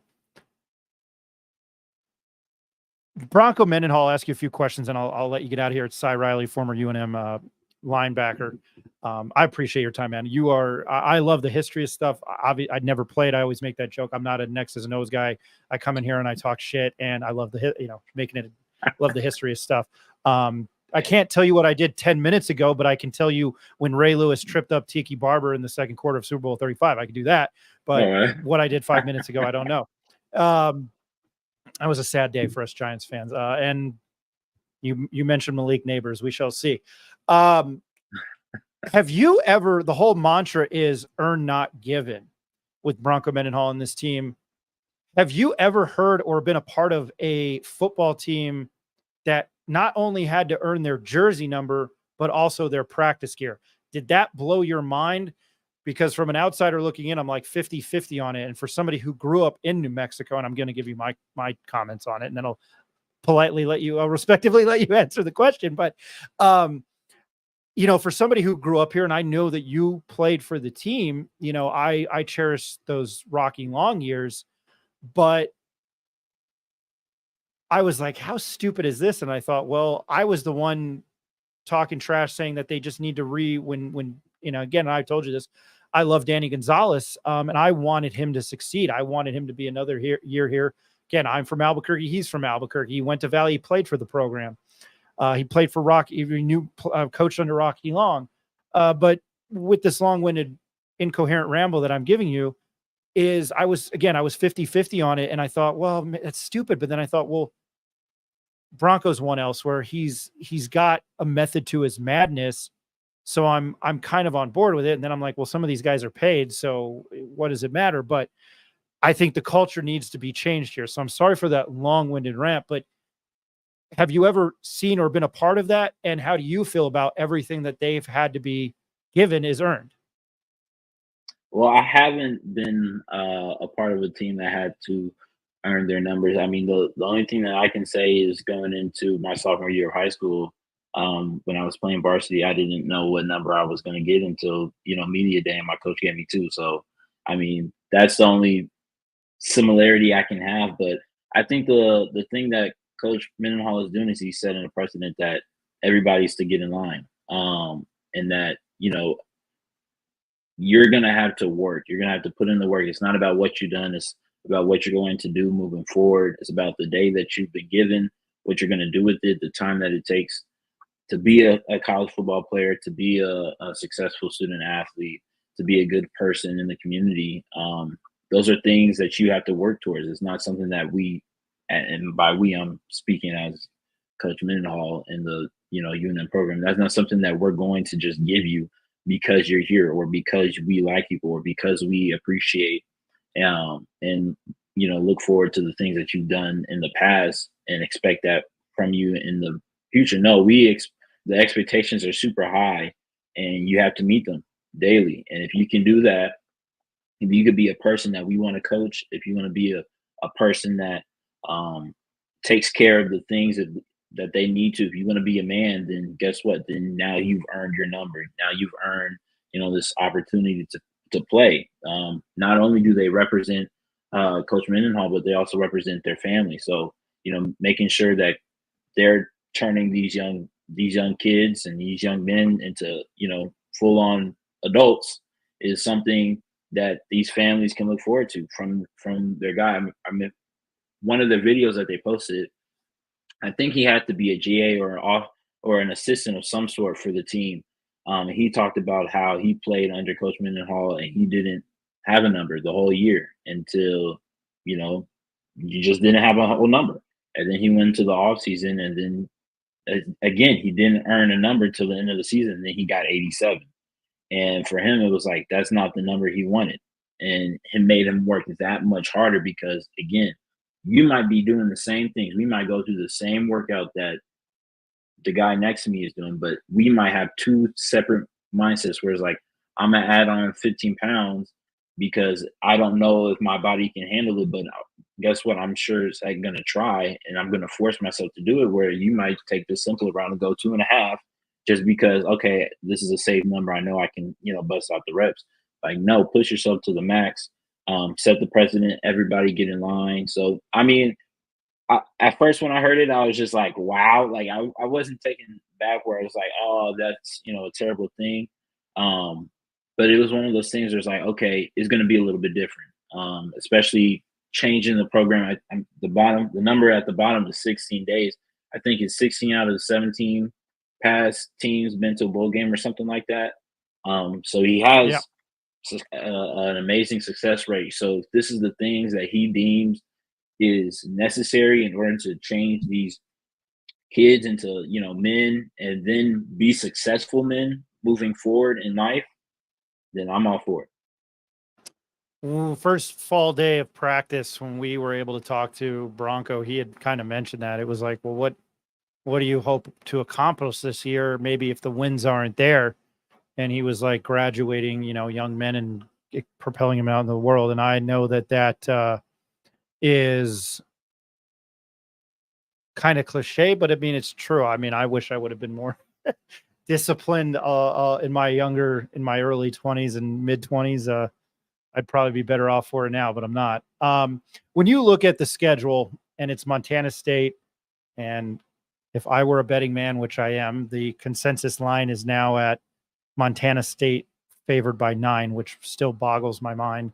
But when you look at their schedule and how difficult it is, at least for the first 5-6 weeks, what expectations do you have out of this team?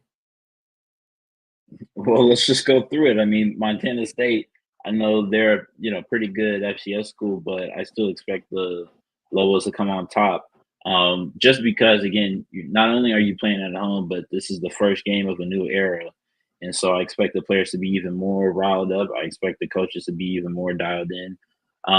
In Tucson away, obviously everybody knows the big deals that come with that, game. Coach G now being at Arizona, Bill being the running back at Arizona, they also posted a video of him breaking out a long touchdown run in practice today. So with all the expectations on that game, hard fought game, I just expect them to compete. I think that's just one of the things when you're playing these, power 5 schools, or I can't even say power 5 now, because Pac-12 wouldn't like to hear that, but we'll say power 5 just for namesake. When you're playing these power 5 schools, you want to make it a competitive game. You want to show that, okay, we're a team that can be formidable with, and all that stuff. So, and then Fresno State, I love playing Fresno State, one of my favorite teams to play. 2-2 against them. We kicked their behinds last year. I'll post a video on Twitter of one of their fans going crazy. But no, I expect this to be a great year. They only have 5 home games, so I expect at least 4 of them to get dubs. Air Force will probably be the hardest one. Not even Washington State, but Air Force will probably be the hardest home game. And then on the road, go get New Mexico State, go get Colorado State, go get San Diego State, go get Hawaii. Obviously Utah State, go get those games where teams aren't necessarily the best, but hey. It just dawned on me that they had 7 road games. I knew they only had 5 home games, and then I was looking at that and I was counting. I was like, oh man, that's got to be rough. And then you end after Thanksgiving in Hawaii with that long travel. So hopefully they're feeling a bit more uplifted. Once again, we're joined by Sy Riley, a former UNM linebacker. Last question for you, man, before I let you get out of here. We had a high school athlete on who's could probably lift a planet or lift a building. And Eric had texted me that you said it was great that we talked to high school athletes. You come from Southern California. You've played in that. It's a hotbed of athletes. I mean, how important, and my mom and dad grew up in New Jersey, and high school football is, people don't realize that New Jersey is a hotbed for high school football athletics. Next time you watch an SEC game, pick out the guys in the secondary and guess where they're from. They're from New Jersey. But what kind of a hotbed, I mean, how much of importance, for high school athletics in general, I mean, how important do you think it is? I mean, as long as we're covering high school athletes, I think not only is that able to help them get an experience talking to media, being covered, being able to have that added pressure of, okay, I know people are tuning in or want to listen to what I have to say. But number 2, it also helps them. It shows that they're doing something right. I mean, I looked at it, listened to the whole Amiri, interview, and I think, one of the questions was, oh, could he play Division I football? Absolutely. I mean, we look at a guy like Bryson Carroll, couldn't be taller than 5'8", played for the UNM for 5 years. So, and especially I, went ahead and watched his huddle highlight tape. Explosive power. I think the only thing that would be very critical, especially because junior year is such a big year. The only thing that would be super duper critical of him showing is his speed, being able to run away from defenders. Obviously, he has great breaking tackle power. So as long as we're covering high school athletes, me myself had a post, a Palisadian Post newspaper, not just even talking about for the school, it was for the entire city. So being able to be covered as a high school athlete, once in a lifetime experience, and just adds to the great thing of being a football player. Everybody wants to know what it's like to hit people on command, lift weights.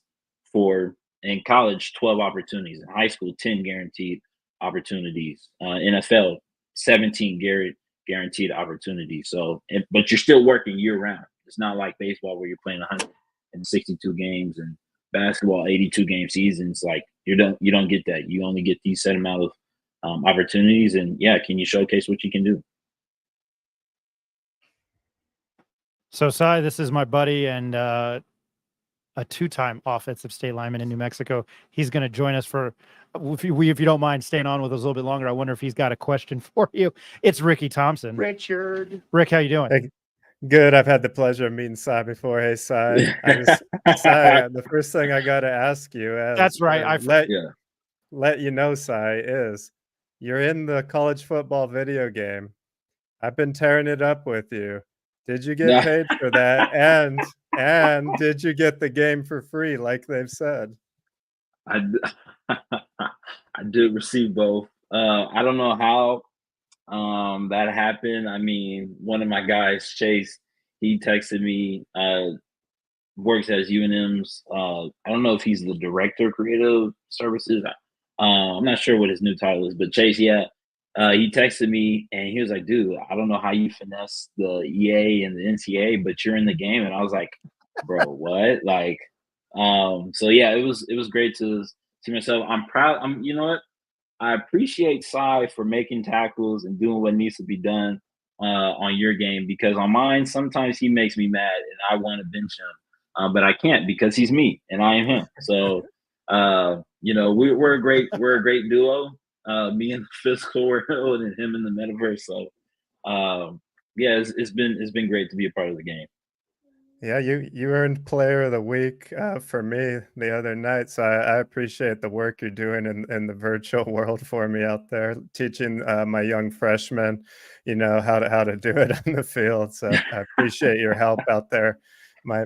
Had a few rough seasons, but Sy, one thing I wanted to ask you, and sorry if you already hit on this, in your playing days, when you're kind of inching up to that first week, are you as a player kind of getting antsy when you have that on the horizon, but you have so many days of practice before then? Or is it still a time where there's a lot of teaching and learning going on, and you still, you know, got a lot to learn before that first game? Well, that's a great question, Rick, because there's two different experiences. That's better than any question. That's better than any question I asked. Saying thank you for that, Rick. Sy, I'm sorry to interrupt. No, it's a great question because it makes me think of two experiences. My freshman year, which is most comparable to what these athletes are going through now with a new staff, new coaching system, you know, to my senior year where I'm, you know, play with the same guys, the same coaches, and I don't know what's going on. My senior year, I'm looking forward to that first game. I'm looking forward to Texas A&M. Strictly because I already know what to run. The coaches don't have to draw up what it is that we're going to run. Now that's more so about getting conditioned into game shape, into actual, you know, football playing shape, compared to learning the system and having to battle it out with guys over a spot on the depth chart. Still earned, but, you know, that's not in the forefront of my mind where it's like, okay, I need to make 5 or 10 more plays than Dimitri because I want to play more than him. Like, I'm not thinking that my senior year. I'm thinking, okay, I need to harp on my fundamental skills and get myself into good enough shape so when I'm playing against Texas A&M, I'm not tired. My freshman year, completely the opposite way, which is what a lot of these guys are probably dealing with now, where it's like, okay, I'm under brand new coaches. I'm third on the depth chart. The coaches are putting me in. I'm not in the fourth and fifth. Like, the coaches know who I am. They're making an incentive to get me, you know, reps playing, working my way in and out of the second string, you know, third string, still trying to learn plays. So I can't really look forward to our first game. And I think at the time our first game was supposed to be, well, that was COVID. So I think it was USC, but it ended up being Colorado State, or not Colorado State, San Jose State. So, yeah, that was freshman year. So I'm not looking forward to, or I'm not looking at San Jose State and it's like, okay, I need to tune, you know, watch X amount of film, because at the time I'm fighting to not be on, you know, scout team. I don't want to be on scout team. I want to be out there playing. I want to, you know, make a contribution on Saturdays for the football team, and get the real, you know, college football playing experience. So yeah, that's a great question, because a lot of these guys are, you know, battling, especially guys like Dimitri and Mahalis, you know, linebackers. They played a year here, you know, in New Mexico. They both have earned their numbers. So again, are they looking forward to Montana State? Are they looking more there, or they're harping on their skills, making sure that when Coach Hunter puts them in or calls their name, that's the linebackers and special teams coach. If Coach Hunter calls their name and puts them in, they already know what to do, but they're having to deal with both. A lot of these guys are having to deal with both. So, yeah, that's a great question, right? Thanks. Yeah, I can imagine with so many new guys on the team, a lot of guys, you're trying to earn your jersey, you're trying to earn your spot, you're trying to learn the plays, and then you're also ramping up for that week 0 here. So that was a great explanation, Si. Thanks. I could see how over time, you earned your stripes and you get a little more comfortable, and you can think about other things as you mature. But that's also the brilliance of Coach Mendenhall, because again, he's adding so much on your plate, and it's like, can you handle it? And if you can, you're the guy that I want playing on Saturday on behalf of the New Mexico Lobos, which I think is also added benefit to the fans, because now they can see, okay, here's a guy who's been committed. He has a number. Why don't these other guys have a number? It's not just because the coaches don't like him. It's just because they're not on the same level, in consistency wise, the same level in classroom wise. Like, there's different, different tiers. And yeah, I remember talking about in April the different tiers that these guys have. I mean, they have the black, they have the dark gray, they have the red, they have the, white, they got the yellow. Like, they got different tiers for these athletes to, that they place them in, to be like, hey, you're doing stuff the right way or you're not. But if you want to progress, here's the blueprint of how you be better.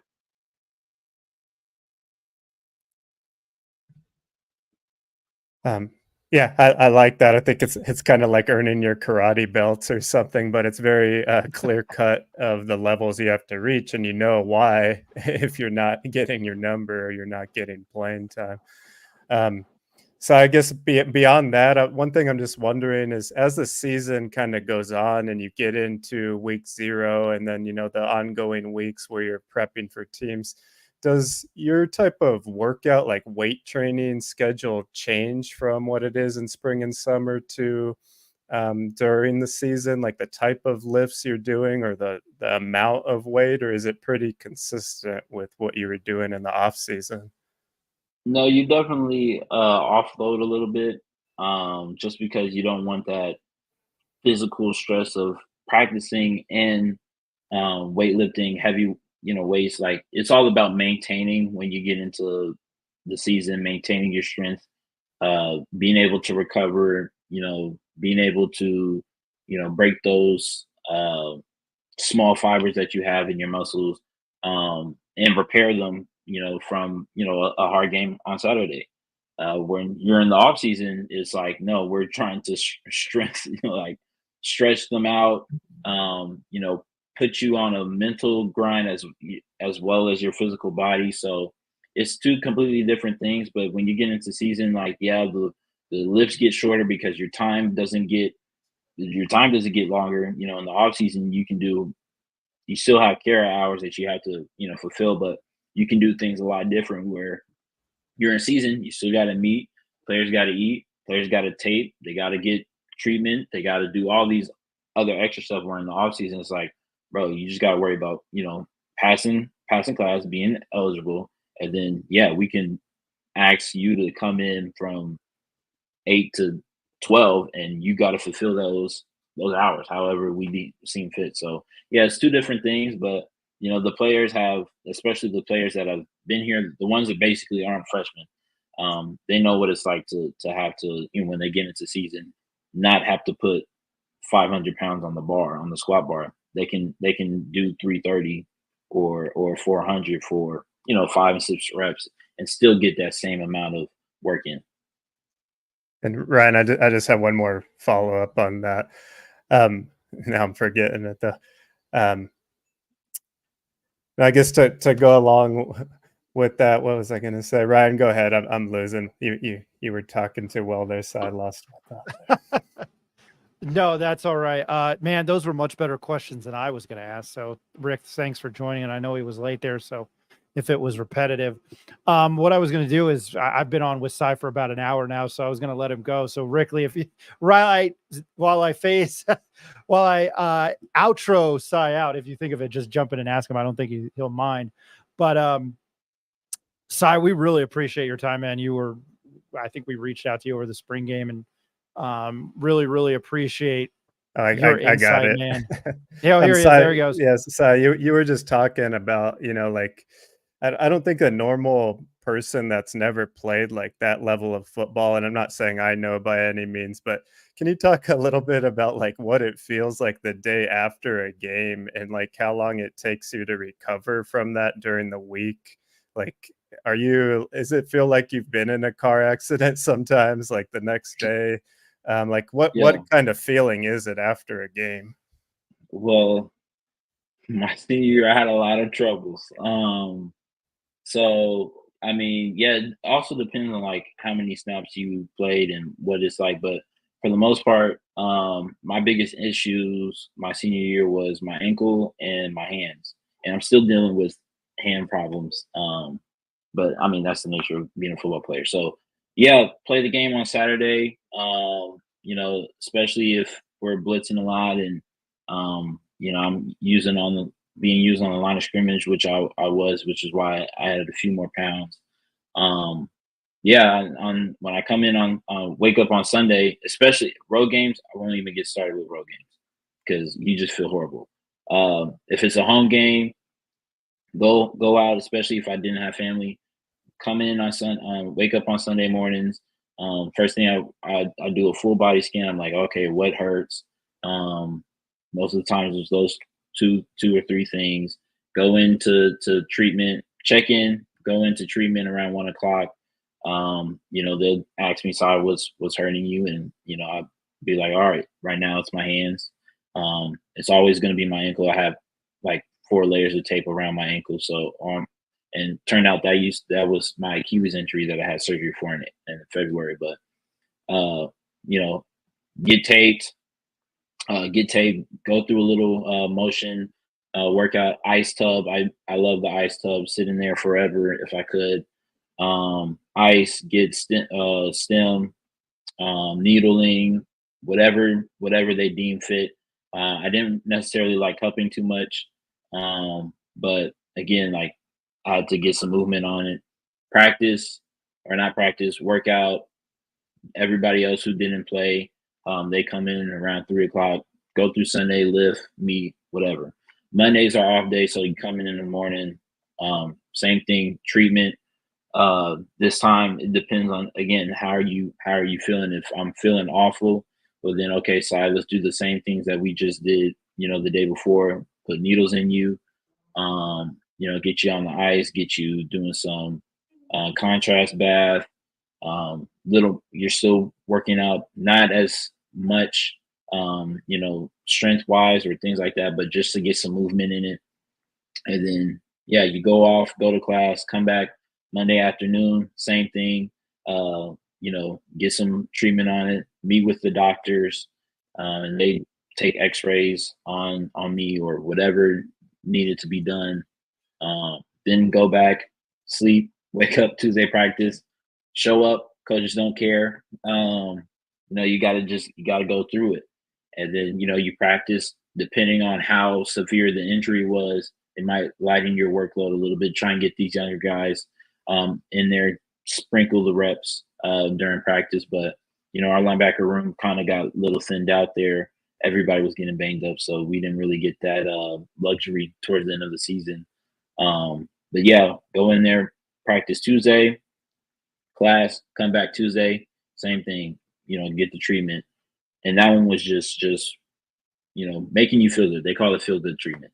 Wednesday is one of the longest days. Come in, treatment at 6 a.m. still, eat, meet, lift, go to practice. Practice starts at like 10:20, normally goes around to 12:30.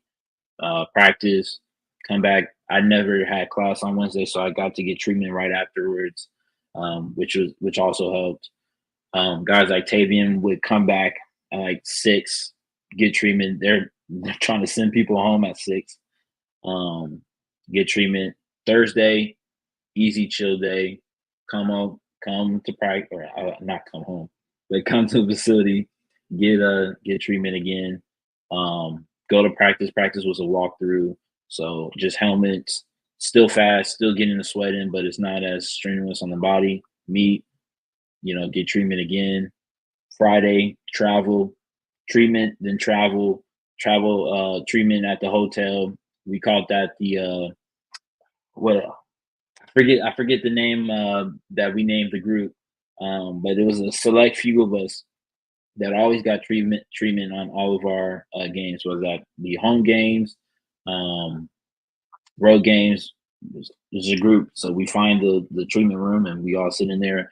And they give us the stem machines. Go to sleep with some stem on your leg. 30 minutes before you go to sleep. Wake up, go through walkthroughs, treatment, get your body right, and yeah, go play a game. A lot of treatment. Holy cow, man! That is a. Or sorry, Ryan, go ahead. But that is a full-time job, and thank you for like laying out the detail of that, because I don't think myself or the listeners really understand what athletes in college are even going through. That's like what a professional is going through. It seems like on a day-to-day basis to keep yourself at the top notch. So hats off to you and all the other athletes at college level doing that, man, and keeping up your grades. 2 jobs in one. That was really cool to hear that detail. Thank you.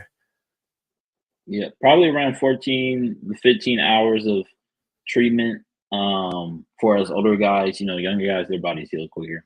I don't know, it's just because they don't have the same amount of reps or whatever. But yeah, as older guys, probably around 14 to 15 hours of just extra treatment on top of everything else that we're doing.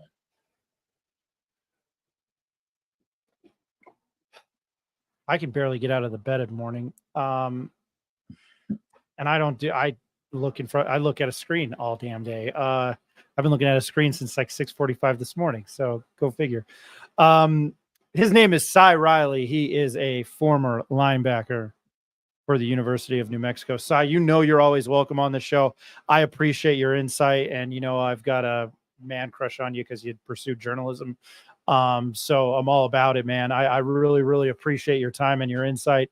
We'll bug you down the stretch. You joined me a lot longer tonight than I thought you would. So we try to cap people at like 15 to 30 minutes, but your insight was great, man. I hope we didn't kill your Thursday evening. But much thanks to you, man. And I gather you'll probably be watching the Lobos from Southern California. Yeah, I'll probably.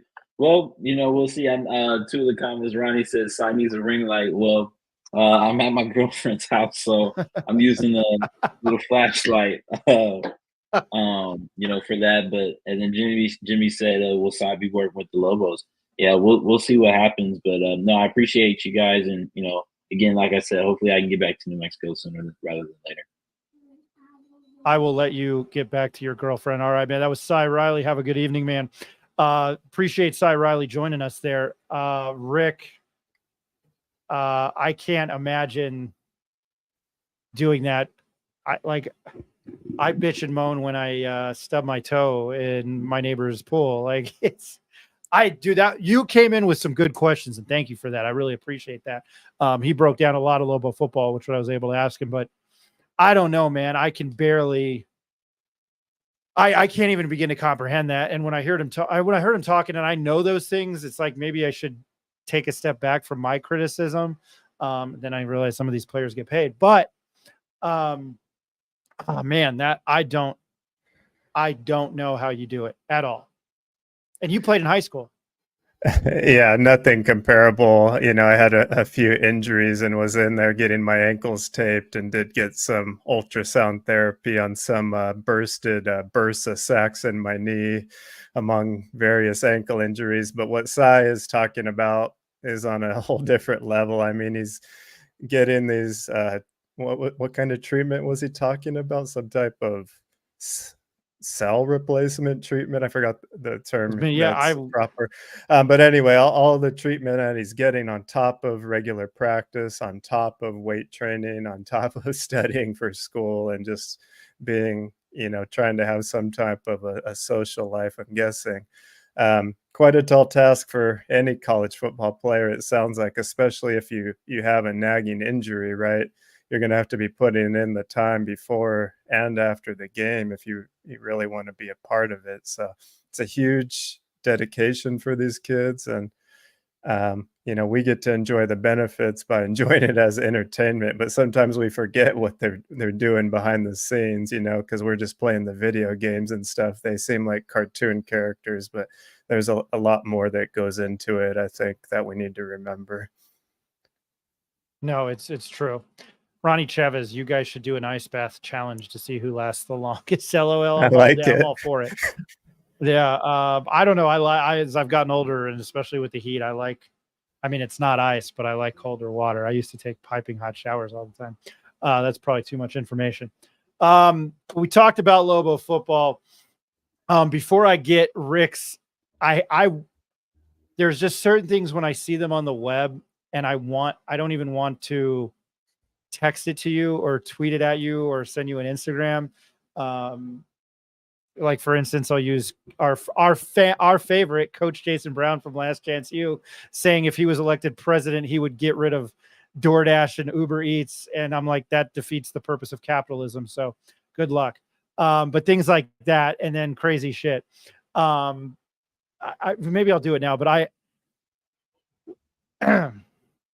how do I start this segment? I'll start here because I guess I have to do it once per show. And if he's listening, Mr. Frank Mercogliano, I have to read you his text from last night because it reminded me of the Happy Gilmore movie, and you'll understand why. He sent a text out to the media members about practice this morning, which was canceled, and the players were able to join it. It said, reminder for tomorrow, open is 8 to 8:30. We're able to fill for 30 minutes. And he said, interviews, I'll say, this is in text message, I'll say 9:20. It's probably 9:30, but I'll say 9:20. You know what the key word is in there. How about I just go eat some hay? I can make things out of clay and lay by the bay. I just may. What do you say? What do you say? That text just reminded me of that clip, and I had to do it. So I'm sorry for that if it's out of context, but I jokingly say that line a lot to our buddy Mike. So I don't think that's not at the pieces of shit for breakfast part, but he smashes a bottle and he tells him, Happy Gilmore tells Shooter McGavin, I was only on this tour to make money. Now I'm here on this tour to kick your ass. And then he just, anyway, I had to do it.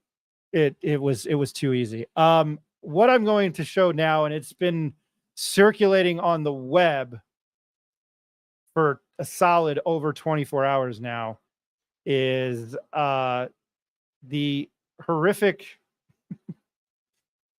which they have not taken down, is the darts only video. And if you haven't seen it, it's quite a doozy.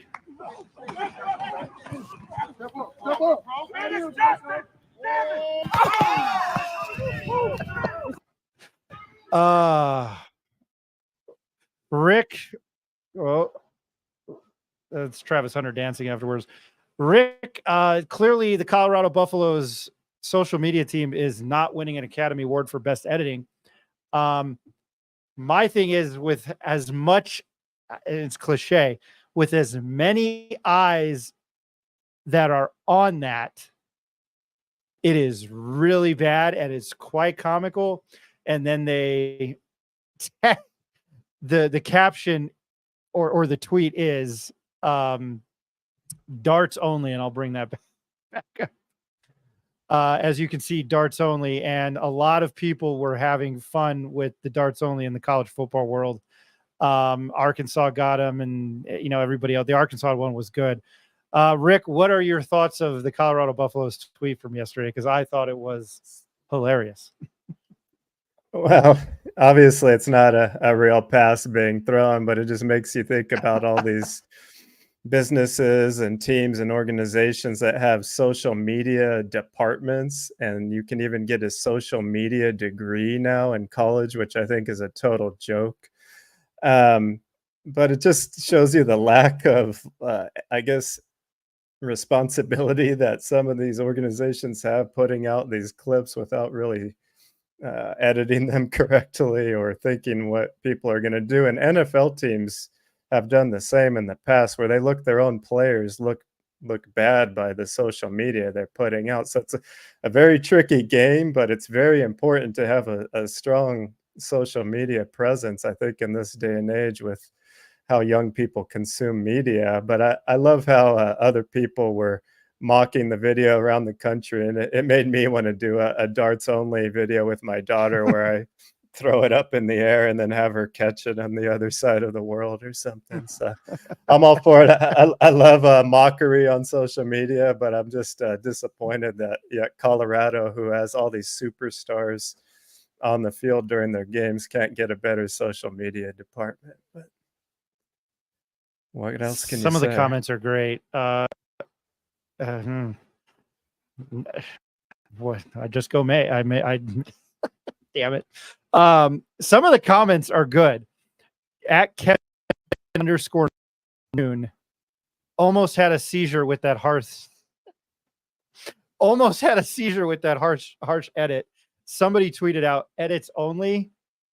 I found a couple of good ones. One just says delete it. Delete this.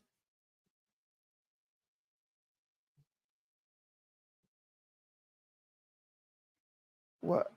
Well, if you ain't fake it, wait. Well, that. But anyway, I don't know, man. I thought it was incredibly funny. So, I think that StreamYard is having some problems. So I might have to end this here soon. But what I wanted to do was introduce what we are going, and I got your emails, Jimmy H, and I read them. I'm going to use first, just skipping over football. I don't really trust college basketball report, Ronnie.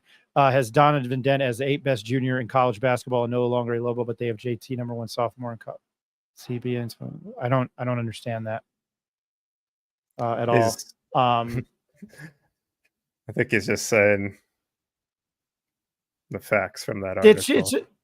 Yeah, well, it's like college that report. And Ronnie, I appreciate it. Truly, I do. I'm just saying, like, it's like Big Game Boomer. He just compiles these bullshit lists, and he's made himself famous.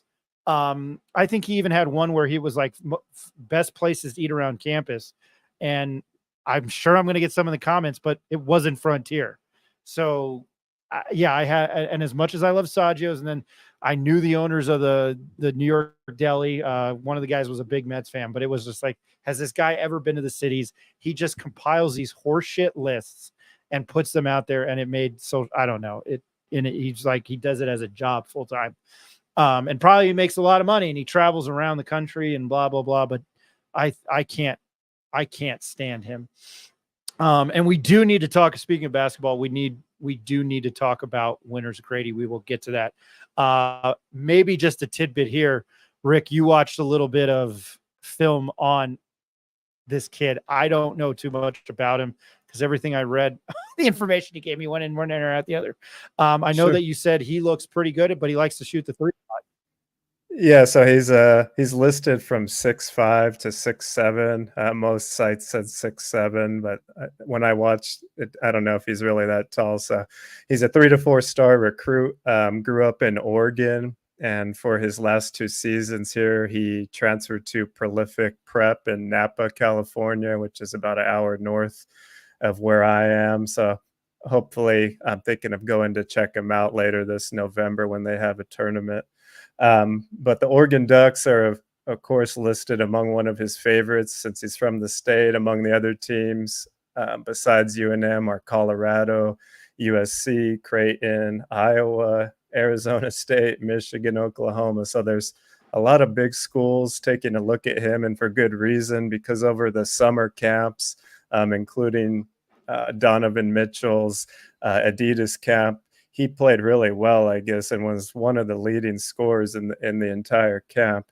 And what I see is a longer player that he was really only shooting outside shots in the film I saw. It could just be the clips they showed, or he doesn't go to the hoop too often. But either way, he's able to find his spots on the floor and takes good shots. He knows where to be for the three. And The guys he's playing with at Prolific Prep, I mean, all of them are going to Division I schools. So the competition he's going to be playing at the next season here, his senior year, is going to be a good indicator, I think, of what kind of college player he'll be. But to me, it's his foot speed looks a little slow, similar to Amzil. So to me, he's more fluid than Amzil. But I'm saying on defense, to me, it's what position is he going to play and can he defend? But I'm definitely happy the Lobos are taking a look at him, and hopefully he doesn't make his decision too soon, because I'm hoping I can go check him out for you guys and bring some other insight here. But definitely someone I'm glad the Lobos are looking at, can really shoot the ball. You're going to love this comment, Rick. Oh, whoops. Winners looks like Colin Hill, just a player. LMAO.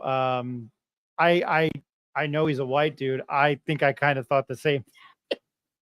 That he's not really a ball handler though, like Colin was. He's more of a spot up shooter. He will pump fake it and put the ball on the deck and has a nice jump shot. But we'll see. Hopefully he can develop his handle a little more this year. From what I saw, there wasn't a lot of opportunity, but Colin Neal was a special player as well in his own right. So maybe this guy can live up to that hype. I got to give a shout out, and I'm sure there's like tons of Isaac Garcias in the Albuquerque area. Isaac Garcia, if you're listening, I'm sure you're not. He gave Colin Neal his nickname, like CP3. He called him C1 Neal. I just thought that was funny. August 22nd official visit. He said there are other things that make just the stories I've heard about Colin Neal, and people hate him here, and he said, and I loved Coach Neal. I'm gonna get in trouble for this. I loved talking to Craig Neal when he was under Alfred here. Coach Neal was the best. August 22nd official visit, and he said NM has been on him for a long time, and he sees him as that one could be a high recruit to get the ball rolling on other recruits. Yeah, we'll see if we can't. I don't know. Maybe we can talk to somebody from. I don't know that area about talking to them, but I don't know. Is Napa Valley a? Go ahead. Go ahead, Rick. No, go ahead. You go first. So the thing about Prolific Prep where he's playing, it's one of these traveling schools. They're not playing a lot of local games in the Bay Area against other local teams. They're traveling all over the country, and when they host tournaments, they're only bringing in top schools. I'm thinking the likes of DeMatha, Oak Hill, teams like that. What's that other school that LaMelo Ball went to? Spire. Schools like that are built just for young athletes.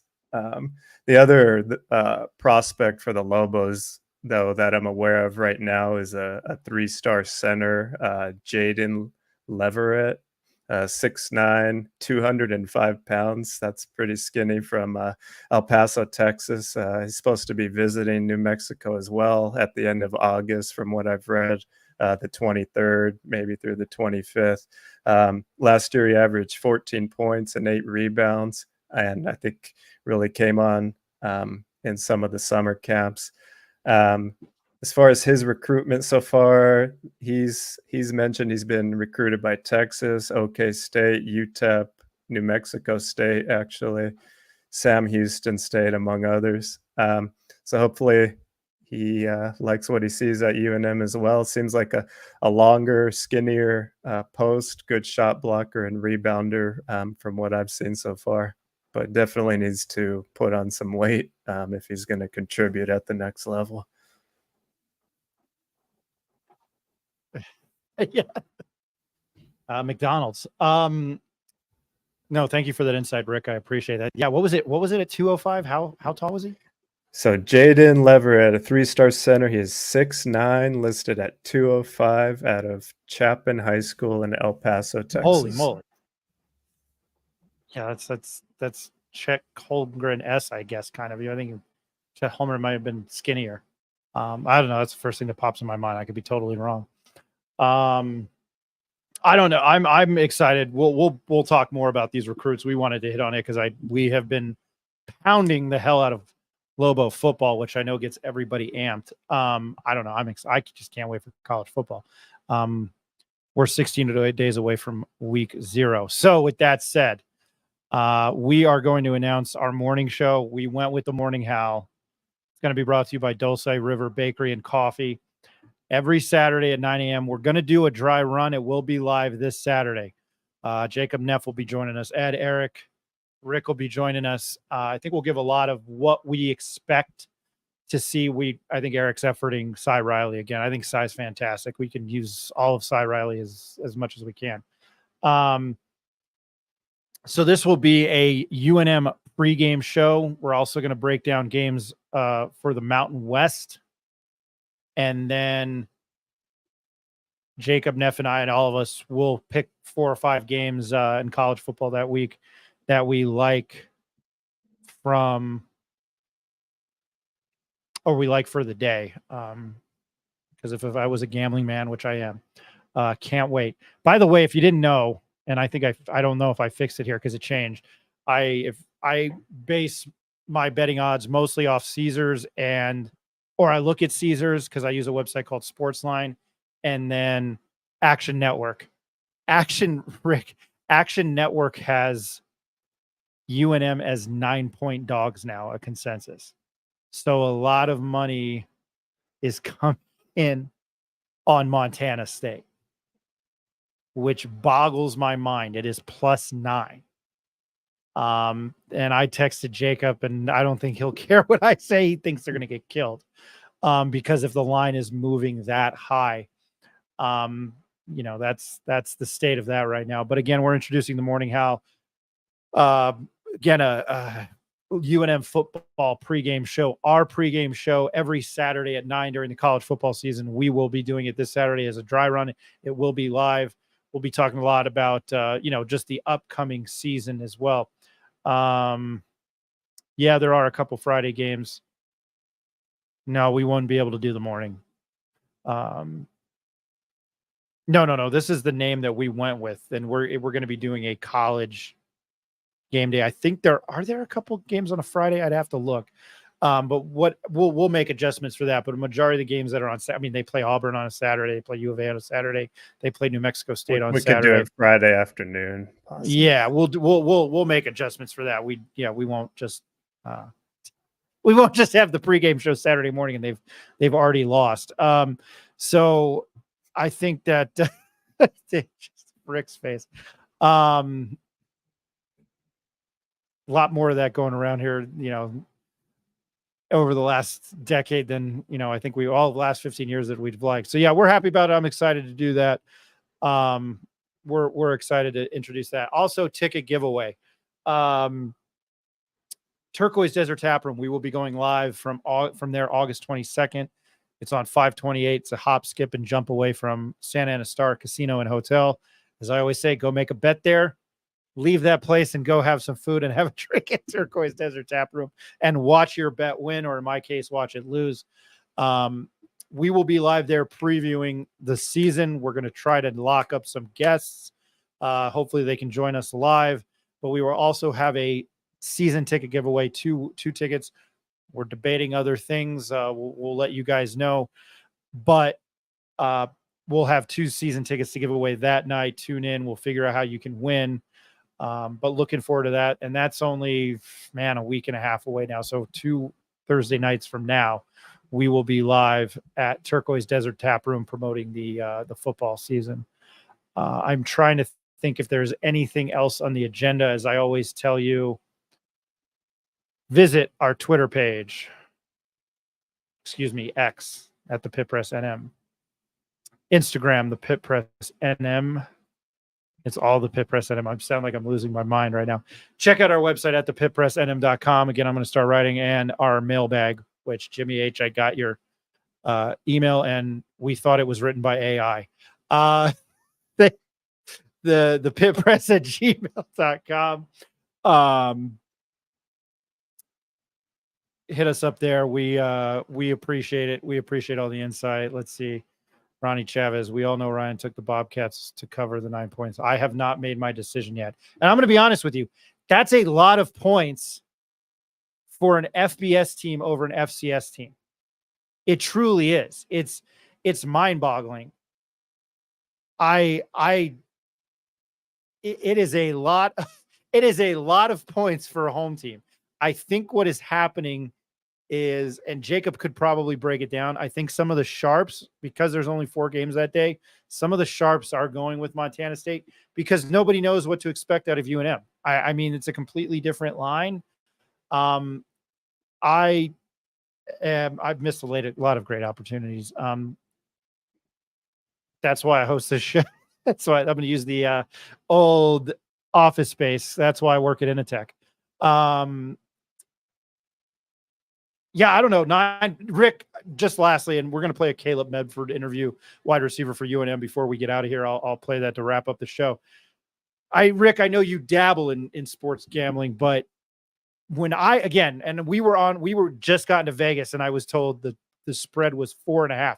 I think we had just gotten to the hotel, and you had texted me, and it was like, yeah, dude, they're 4.5 point underdogs. And then it was 7.5. And I don't really like to air out conversations I've had with other media members, but Sean Ryder was like, I'm using 4.5. Action Network has the consensus at 9. That is mind-boggling.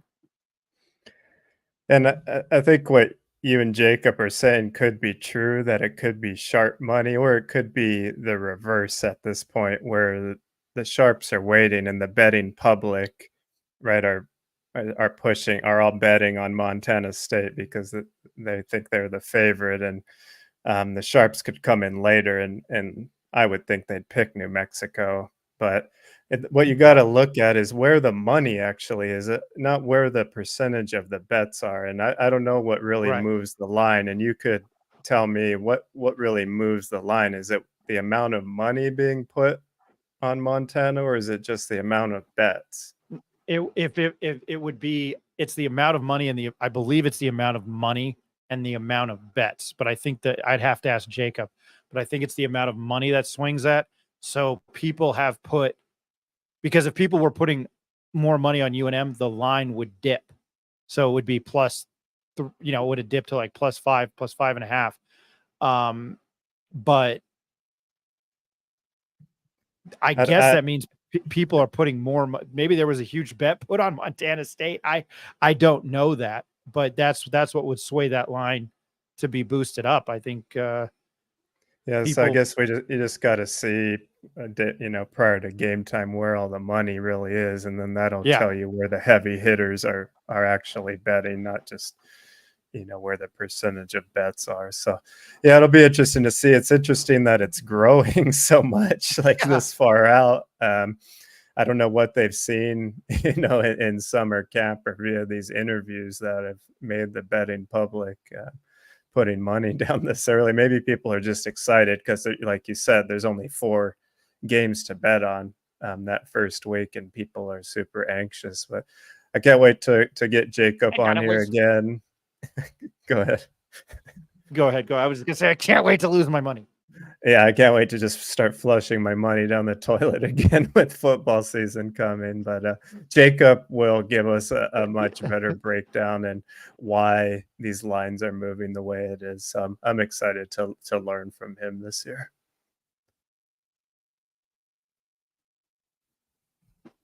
This is all Bronco's plan. I don't think Bronco gives a rat's ass about the betting line. But I will say UNM will crush the Bobcats. Go ahead and bring your money. You guys aren't listening to me. I think it's absolutely astronomically way too large of a number. They're still, as good as Montana State is, they are a FCS team, or FCS team. If that line if that is remotely near, if it gets to 9.5, if I find it at 9.5, especially 10, I am taking UNM all day. All day. It's just way too many points for a team in the bowl subdivision against an FCS team.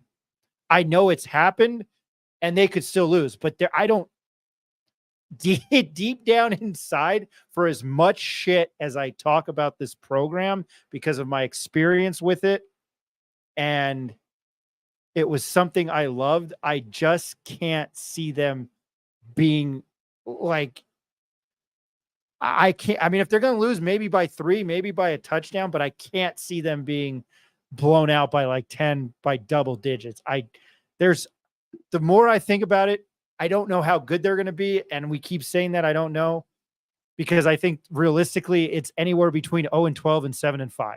I think there's enough talent on this team offensively that they might be. I don't know. I know I sound like a crazy person because I'm sure there's football people out there that are like, it's not going to be good. But, and Rick will break it down more. I know I think 0-12 and 7-5 that's a big discrepancy, but that's how I feel. I just feel like 9.5 points is bonkers.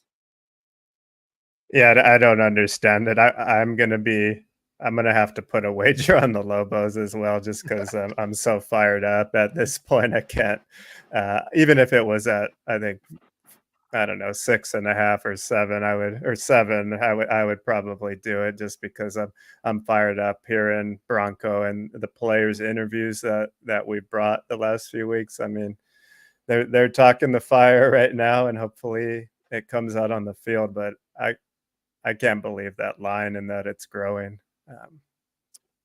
Mind. Yeah, when I saw 9 today, I know I'm repeating myself. It was like, I need to play that meme from Tim and Eric. Awesome show, great job. Or just all my pop culture references.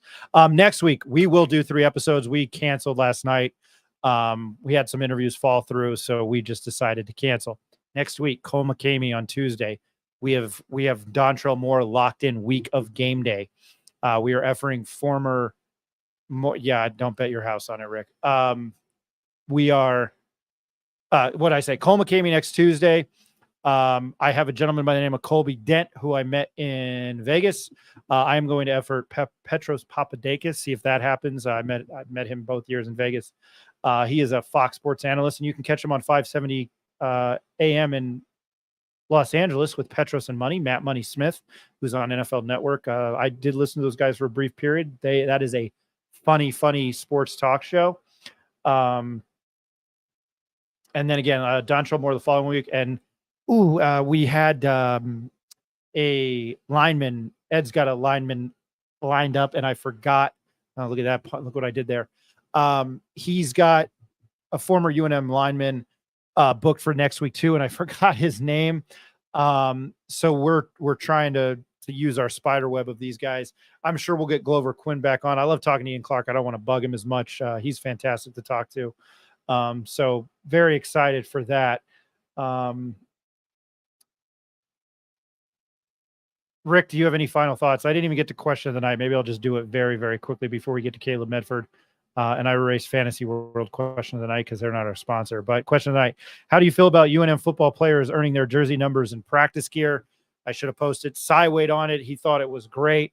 As I've mentioned, I'm 50-50 on it. But bottom line, the culture within this program needs to be revamped, and I'm willing to give it a shot. But it's also weird when some of the players are paid. But I thought it was interesting that Sy Riley said all of it, everything. He said that when he's talked to the guys on the team, it's just been quote hard, which he just went right into. And it's, I didn't imagine football being easy, but I'm sure Bronco Mendenhall, it's not easy at all.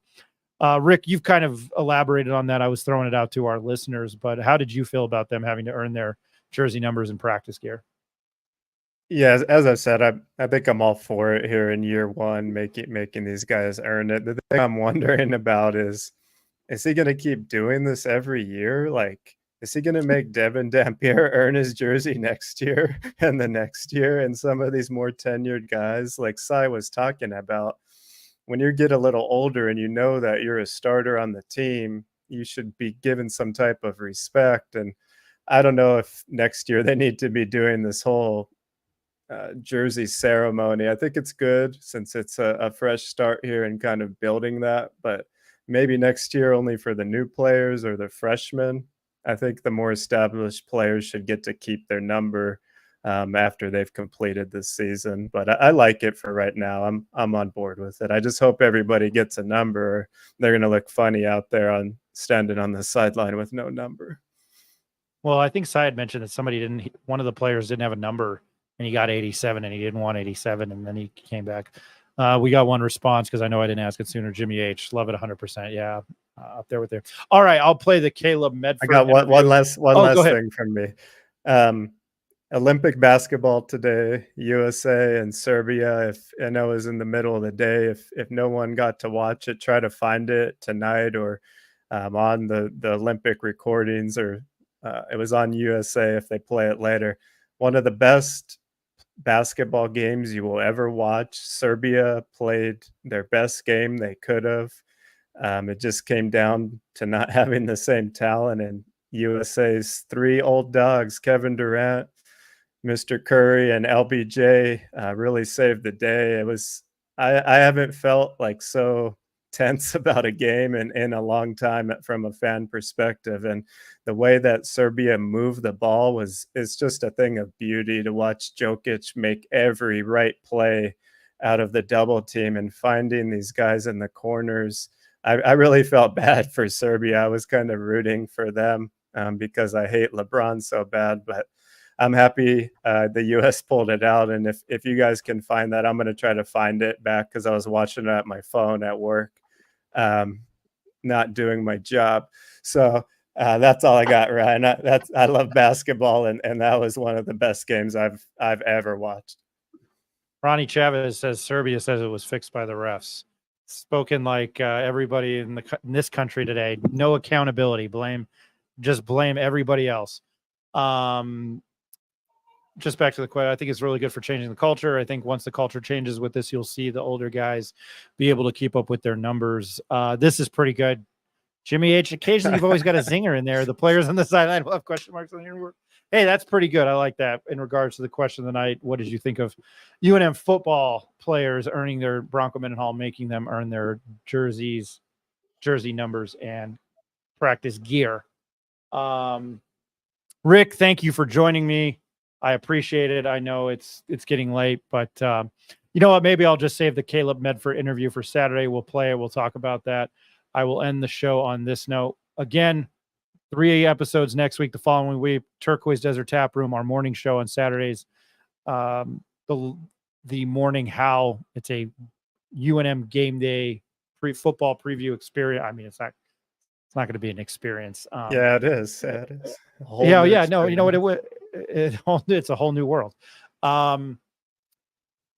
Go to our YouTube page, hit like and subscribe. Go check out Turquoise Desert Tap Room. Again, it's a hop, jump, skip away from Santa Star Casino, when we will be there next Tuesday night, giving away season tickets for the Lobos. And oh my God, hey, John Romero, thank you guys. And I don't know where my main man is. Miguel Sanchez. I don't know where he's been, but hey, we appreciate everybody listening. Thank you for all the comments. Appreciate it to Amiri Mumba, Ed Nunez, Nick Nunez, grabbing him on. Everybody have a good weekend, and we will talk to you from. Wow, this is a great comment. I hope this isn't sarcasm. I love this show. I can't wait for the countdown to hit the screen. We appreciate it. We do. Again, Eric and I created it for people to talk about Lobo because apparently, the afternoon show on 610 probably gives two fucks about them, and it's hard for the TV station, and the Journal is not what it was when I was once there. I do recommend Sean Ryder and obviously Jeff Grammer, but we try to bring a different angle on it. I try not to bore you, even though it's been some days I get on here and it's been a long day at work. I own the company. And I think after about 15, 20 minutes of talking, I'm like, yeah, I'm ready to go. Thanks to Sy Riley. Thanks, Sy Riley. Again, much appreciated to him. But once again, to you guys, we do appreciate you. And we will talk to you next Tuesday. Again, Cole McCamey, and we'll have other guests lined up during the week. Everybody have a great night.